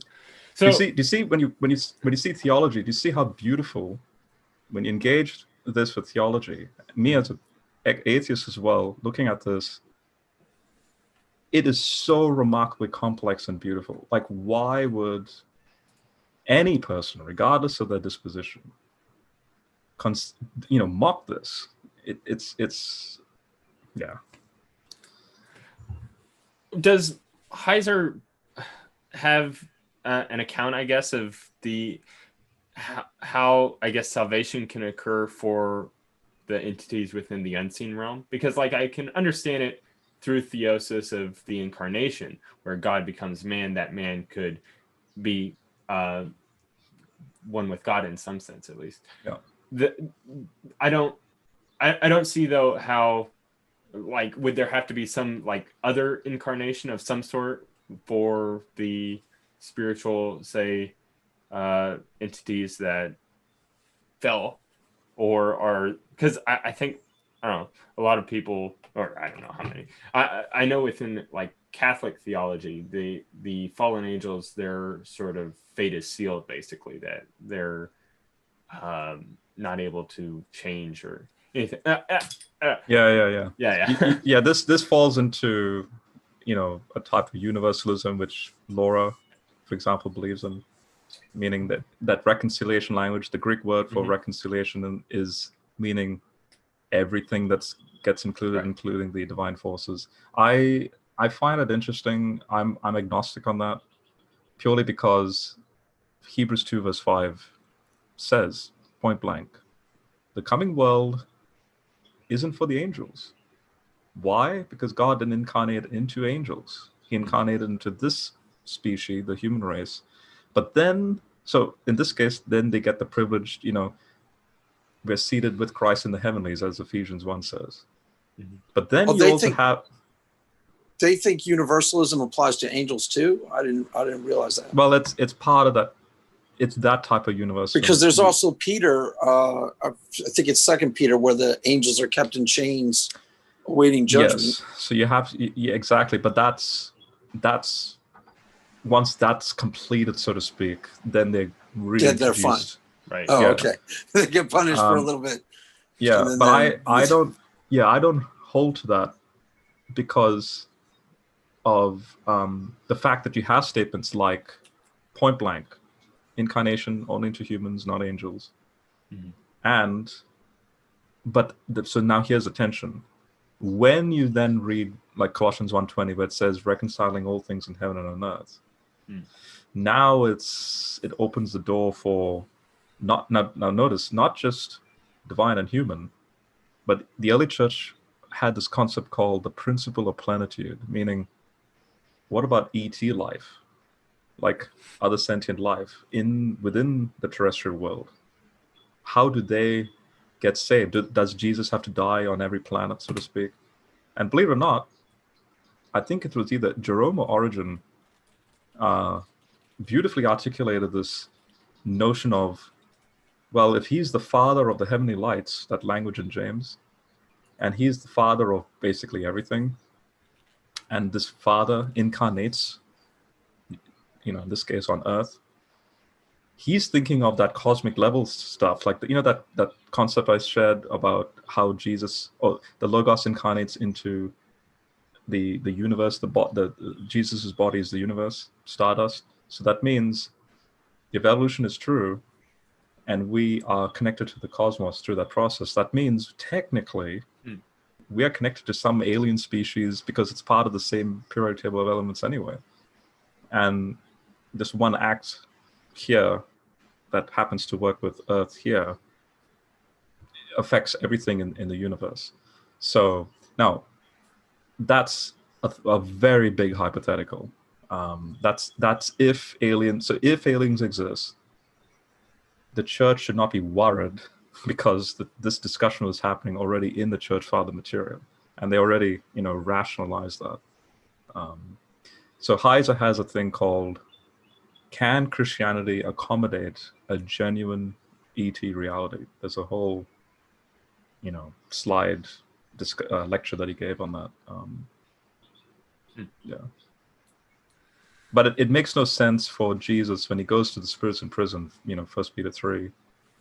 That's representing Enoch, Second Temple literature of the Watchers, where Enoch descends down, and the Watchers are like, please, kind of like a rich man and Lazarus sort of vibe to it. Can you please, go back and get us out of here, sort of thing. And Enoch's like, well, sorry, you're stuck here now.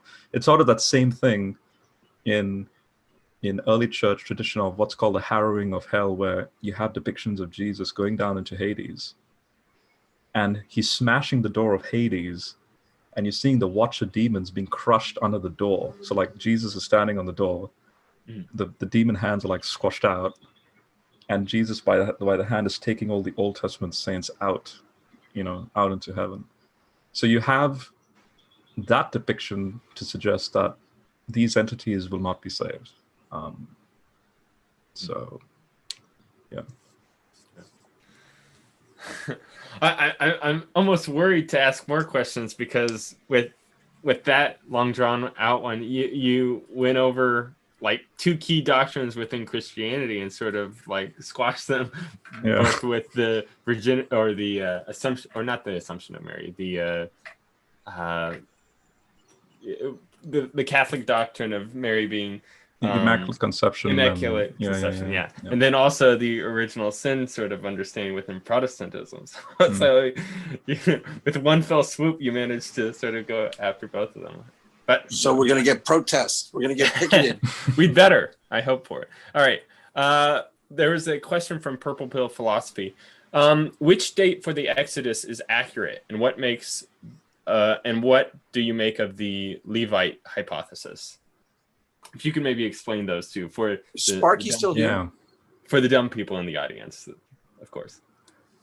So,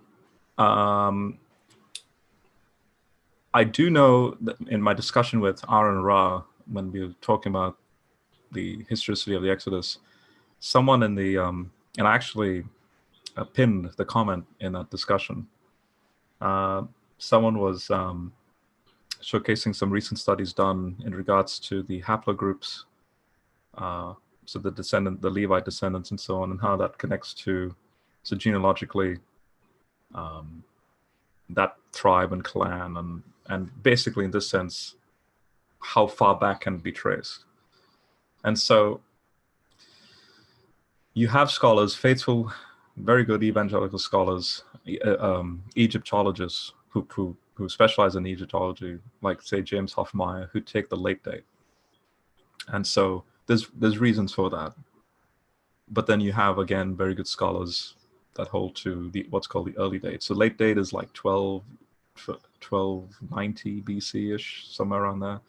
And then early date is 1446 BC, somewhere around there. And it's all to do with chronology. You have a so-called, so the reason why Hoffmeyer holds to a late date is because he's Egyptologist first. So he takes Egyptian chronology and then aligns the Bible to that, which at the end of the day, when you see the way he lays it out, it doesn't really, the only liberal thing he's doing in that sense is making the so-called years, so like 480 years or something, as some verses will speak about between, say, the Exodus and, say, when Solomon reigns. Like 1 Kings 6 verse 1 is the crux verse for this. It's like 400 something years has transpired. So Hoffmeyer will say, oh, that's just a symbolic year. Like you can draw that out to be a number times a certain value. And so like they take the number 40 times, say 12, right? So 40 represents those 40 years in the wilderness, and then 12 times. So 40 becomes a symbolism for a generation. So hence, don't take that literally. But if you do take it literally, this is where it gets interesting. If you do take it literally, that 400 figure does match the early date figure to the year, 1446. And it works if you align. So instead of aligning the Bible chronology with the Egyptian chronology, what about doing the reverse? In other words, instead of buying the knees to Egyptian chronology, as secular Egyptologists do, how about we just give the Bible its due and allow and make the Bible the standard, where Egyptian chronology is then calibrated with the Bible chronology? And the fascinating thing is a lot of things do align with that as well. And so classical scholars that hold to that is like Gleason Archer. He holds to an early date. Walter Kaiser holds to an early date. So that being said, which one do we choose? I personally think I'm more of the early date, but I'm open to the late date. I'm open to the late date. I was more open to the late date before 2009. I mean, if we were having this discussion before 2009, 2009 moving forward, there was a discovery made where, so we have what's known as the Meneptah Stela, the name Israel appears, which dates, that whole thing dates to about, that fits with the late date perspective. Well, in 2009, they discovered in, I think it's what's called the Berlin Museum Stella, I think it's called, where they found an inscription, a hieroglyph with Israel. I mean, it's broken, but you can put it together, and it reads Israel, and that goes into the 18th dynasty period, the 1400s BC period, which means the name Israel, or that word, is even before the late date context. So now you have to, by definition, go with the early date. And in 2013, there was a University of California, San Diego, I think is, because I'm not in America, so I think that's the name of the location. But they had what's called the Exodus Conference, where and this was then published in a Springer publication, 2015 publication, where Hofmeyr was part of that. A lot of good scholars are part of that. One of the most fascinating was a geophysicist, the whole Reed Sea crossing. So like he came up with all these models. Was it the eruption of a volcano that then associated itself with the plagues? And that was interestingly enough, that was dated just before so meaning when I say just before, so 1446 is the Exodus, then earlier than 1446, so like say like the 1500s leading into the 1400s, like that period, there was an eruption that took place. So is that connected to the plagues? Well, guess what? Since the eruption took place then the late date can't work, because that's too far removed from that eruption. And then there's tsunami effects, so models of tsunami effects of certain wind patterns and so on. Right. Where if you have notice the passage says there was a strong wind all night in that particular region known as the Bitter Lakes, which is where the Reed Sea crossing took place. It would have pushed all the water away, and hence made the ground dry. And the wind's not too, based on the geophysical calculations, the wind doesn't have to be too strong. So it's not like cyclone-like winds. It's a pretty strong wind, but it's feasible. And the computer simulation show that if you stop the wind, all that water starts to, like a crescendo effect, starts to build up, and then it comes in like a tsunami. And sure enough, isn't it interesting that this is where it gets interesting? It's like, then how do we understand that language of water like walls on either side? Okay, let's pretend that's symbolic. The point is, the text then fits a very naturalistic sort of reading, because wind pushing the water away, they can pass through, and then tsunami effect. And the late date doesn't really work with that either. So early date fits with the wind patterns that was corresponding with the volcano eruption and all that stuff. So I'm much more closer to the early date now than I am the late date. But I'm still open to the late date purely because there's a lot of, I don't want to bore with the details, but there's a lot of things that, and Hofmeyr is still a late date proponent. There's still a lot of things that we're still wondering about, like the location of Mount Sinai, and the route of the Exodus, and then the wilderness wandering, and there is a coherence in the model. It's just that it's a coherence. To summarize, there's a coherence if you if you make the literalness of certain things in the passage into just metaphors and symbols. So in other words, the early day proponents take it as face value, and it still works. So then, flip a coin. Which one do you prefer? Do you prefer defending something with a symbolic interpretation, or do you prefer something, defending it with a, face value sort of thing? And usually, you would prefer the straightforward reading, because all that just shows all the more how much more real the text actually is.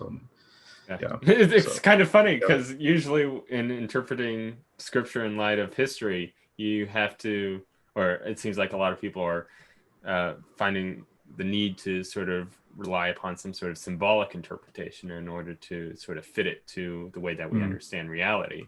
But it's kind of funny where new evidence comes to light that actually makes this sort of straightforward reading a little bit more plausible to you. Yeah. All right. I had another question. Let's see. But just quickly, Heiser holds, so he's more agnostic. So I'm tipping even more now to the early date.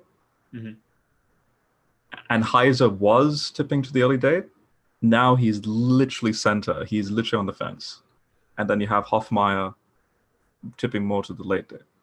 So, but either way, at the end of the day, both camps authenticate the Exodus story. That's the point. It's just you just have to then just see a different pharaoh in the mix. So Amenhotep II would be the early date pharaoh for the Exodus, whereas Ramses the Great would then be the pharaoh of the late date. That was sort of surprising to me because I don't know, maybe it's just from secular inculcation. I sort of figured that a lot of the historians of the time would just assume that the Exodus story was just a myth sort of created by the Jewish people. Definitely not. Yeah. No, it's not a myth. Yeah. Okay. Okay. Yeah. There's a question from Stephanie or SJ. How can we connect Daniel, Revelation, Ezekiel, and Genesis? I'm not sure exactly what she's trying to get at there. Maybe ask it again. I can probably figure it out. Hi, Steph. Yeah. How can we connect Daniel, Revelation, Ezekiel, and Genesis? She's talking about. I'm pretty sure Rob will know what she's talking about too. Daniel, Ezekiel, there are prophetic links between the ending of Revelation and. Do you believe in Revelation? Like, what's your take on the Book of Revelation? Do you believe in like the prophecies of Daniel are speaking about the end times? Are you? What's your? You did a thing on the Revelation, right? Do a download.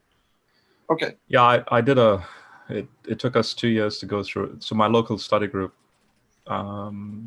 they asked me to lead them through Revelation. That's what I did. And now we're going through Mark. So the things I'm discovering with Mark is just to give you a little bit of a teaser. I now believe, I mean, I've finished now chapter 5, so I'm starting on chapter 6 in my project. But I believe that when Christians say, when we're defending the deity of Jesus, say to a Muslim, we usually go, yeah, Mark was, the servant of, Jesus is the servant and he's the Messiah and so on. But if you want to defend the deity of Jesus, you go to John, right? And then Muslims and even atheists to a certain extent will say, but then notice you have this evolution. Right. Mark starts a very human Jesus and you have this evolution. I think you just have to see what I've produced in the Mark commentary so far. I think. Oh, you have a contrarian take on that? It's reversed. I think Mark, flat out, is all about the deity of Jesus, point blank. But here's the point: he has to defend the humanity. It's like Jesus is. No. Sorry, he's human, but he's look at all the divine acts. So Mark is arguing for the deity of Jesus, but John, it's a given he's deity, but I want to defend his humanity. So I think we've got it the wrong way around. When you see what Mark does, and if Mark is the first gospel, mind you, in critical scholarship, Mark being the first, so you have Mark in priority. Boom! That just beautifully then, in my opinion, if you see what Jesus does in the first 4 chapters, like for example, I'll give you a simple example, he's sleeping in the boat, and during the storm. Mm-hmm. Well, guess what? You have this thing called the sleeping deity motif in the ancient Near East. Notice. Water, chaos.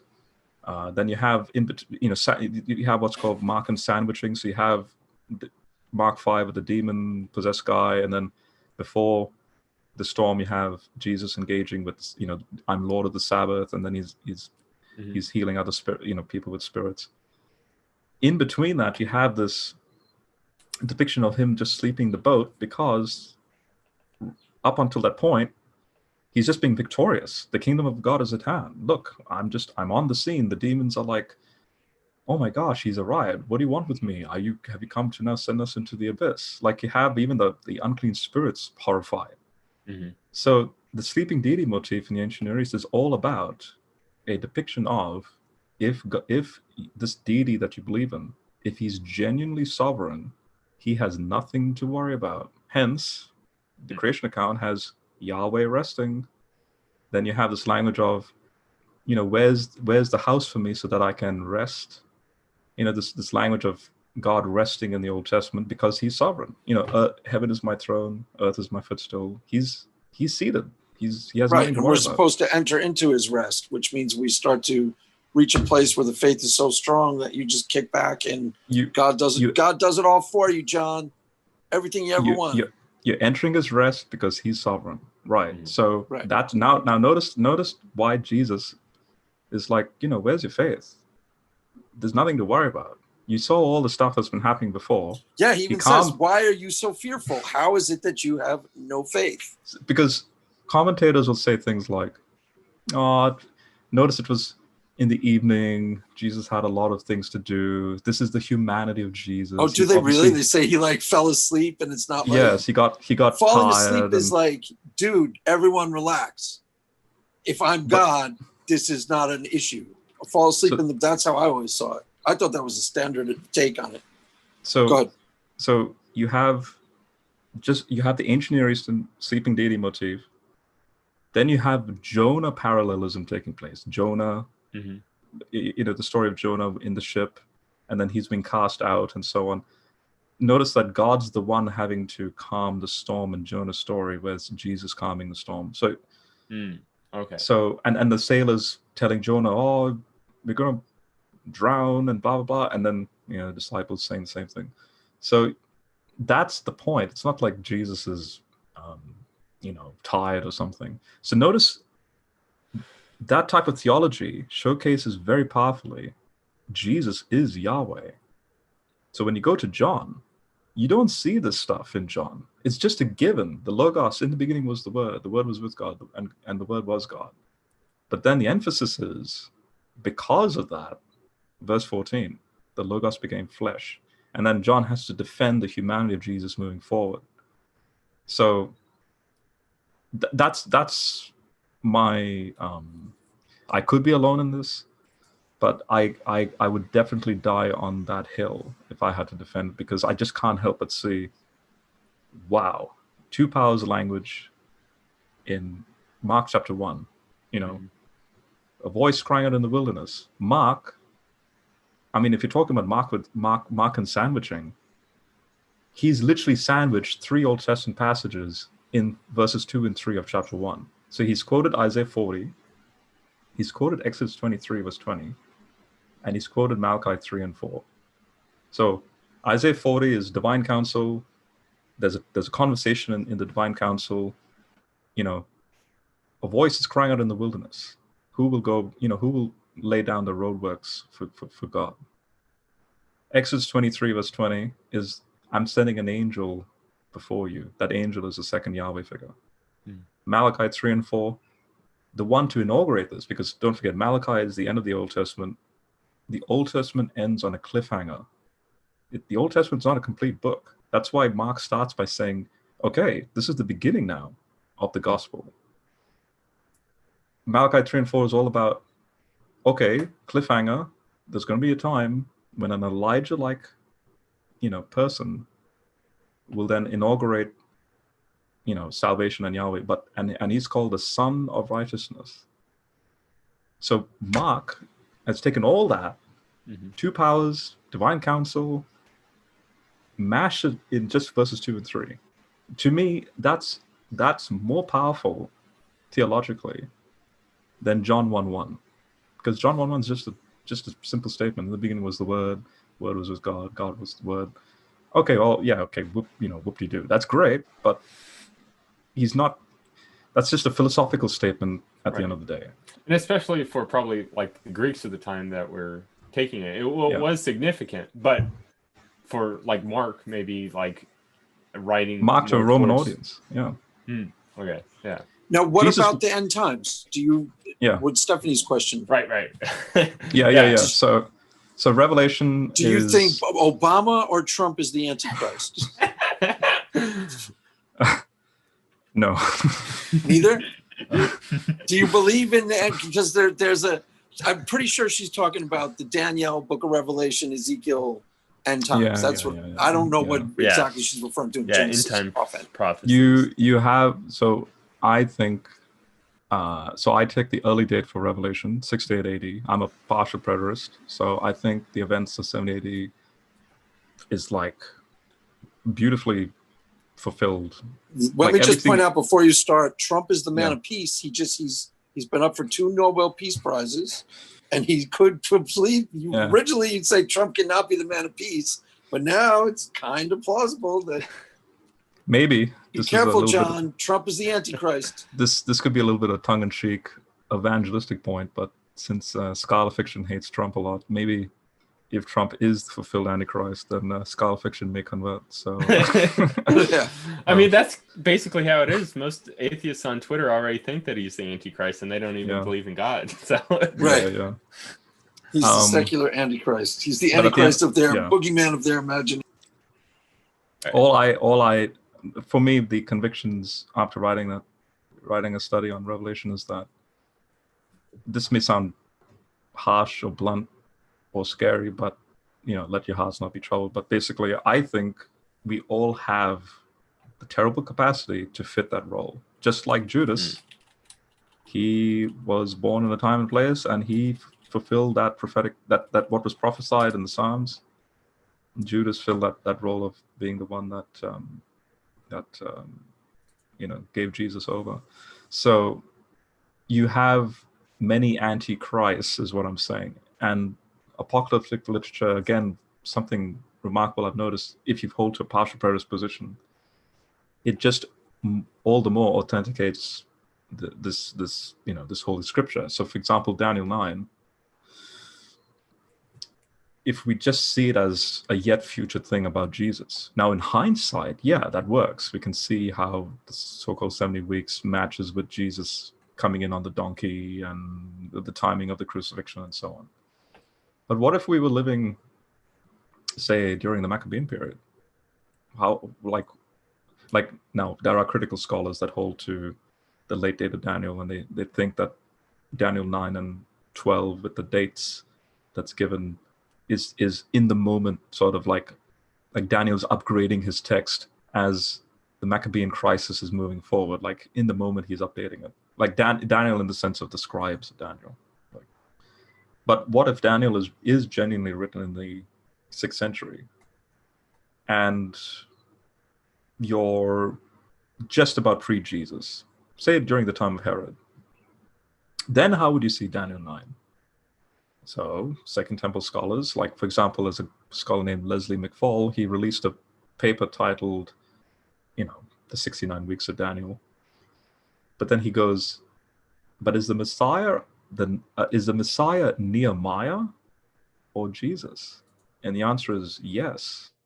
So in other words, if Daniel's 6th century, in that short-term span, within 200 years, when the whole notion of Nehemiah, right? Ezra and Nehemiah.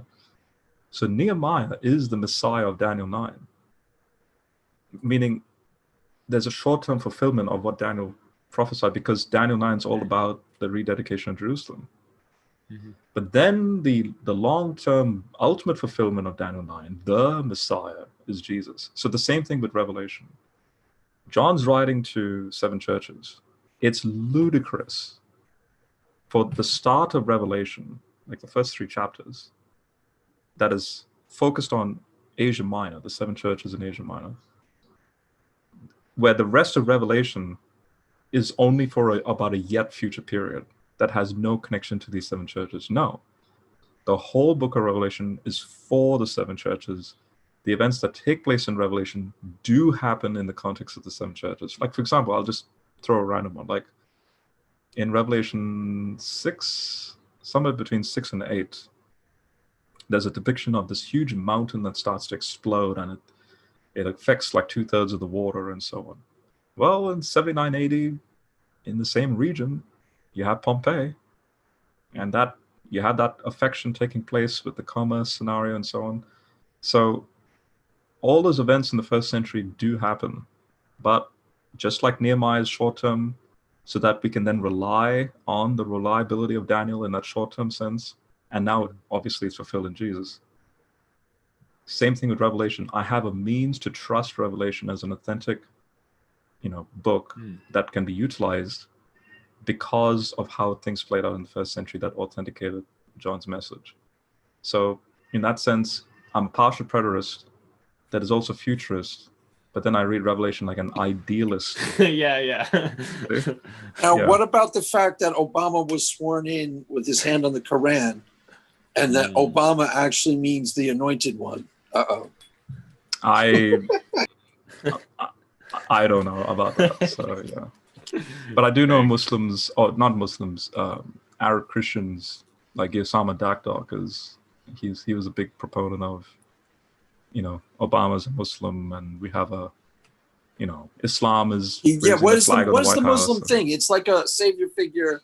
They have an end time savior figure too, but he's supposed to unify the world or something, and they call him the.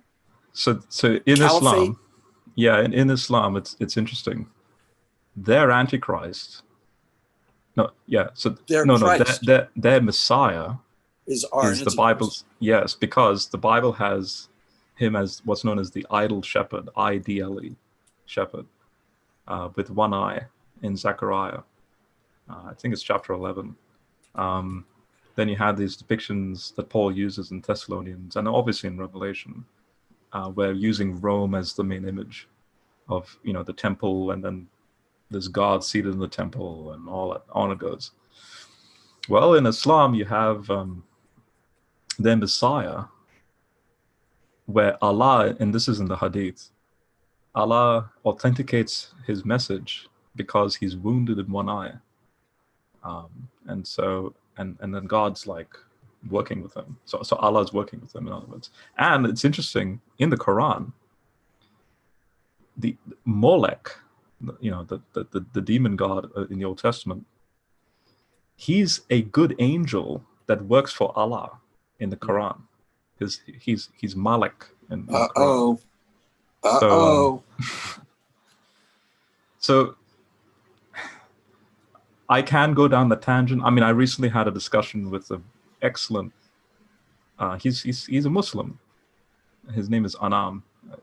In fact, we had a 7-hour discussion, just as Nathan had a 7-hour discussion. I decided to spend 7 hours live streaming, where he finally couldn't help but give all glory to the Trinity. In the discussion, you'll see this. He's just like, look, as a Muslim, I have to say the Trinity is true. And he actually prayed. He actually gave a doxology saying in the name Father, Son, Spirit. And so I'm just like, Anam. Wow.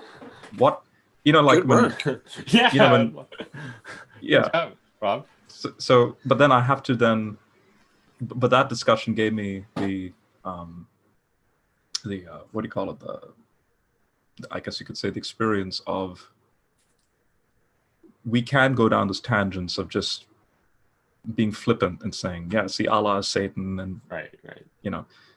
But we can then alienate people from then having those type of fruitful discussions. So I've titled A Gracious Dialogue with a Muslim, where I didn't go down that rabbit hole. I wanted to discuss him with him as a brother in humanity. And sure enough, because he respects me, I respected him, and that discussion, our respect for each other grew even more.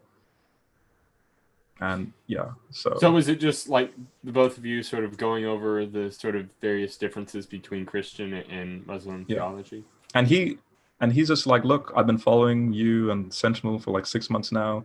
He's been reading through the Revelation commentary I wrote. He literally just he has to admit the Trinity is true, theologically speaking.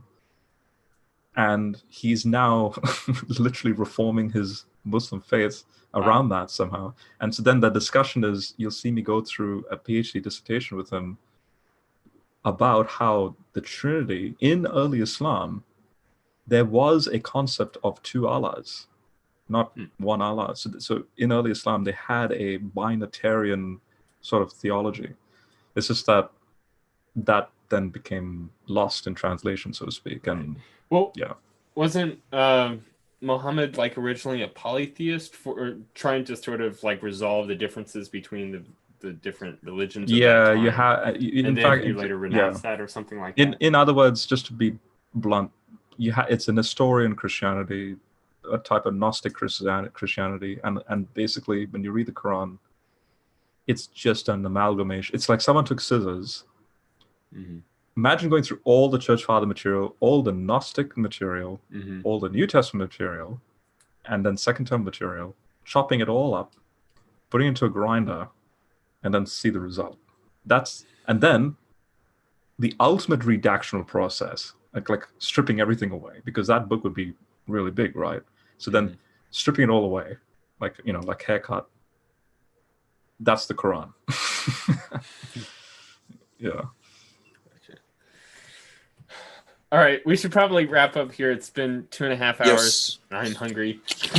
Okay. Yeah, I was going to say.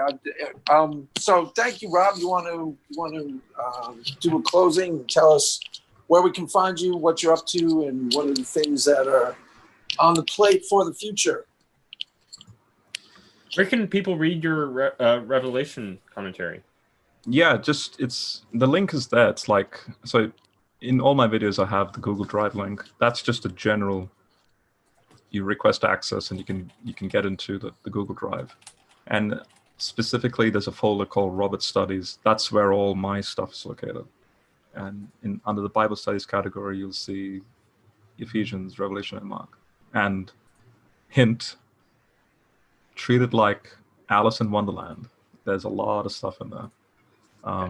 So I'm for the sake of copyright and so on, I want to keep that only for those who request access. But otherwise, if you want direct links to the commentary as well, on my Twitter, I've pinned specifically the links to those PDFs.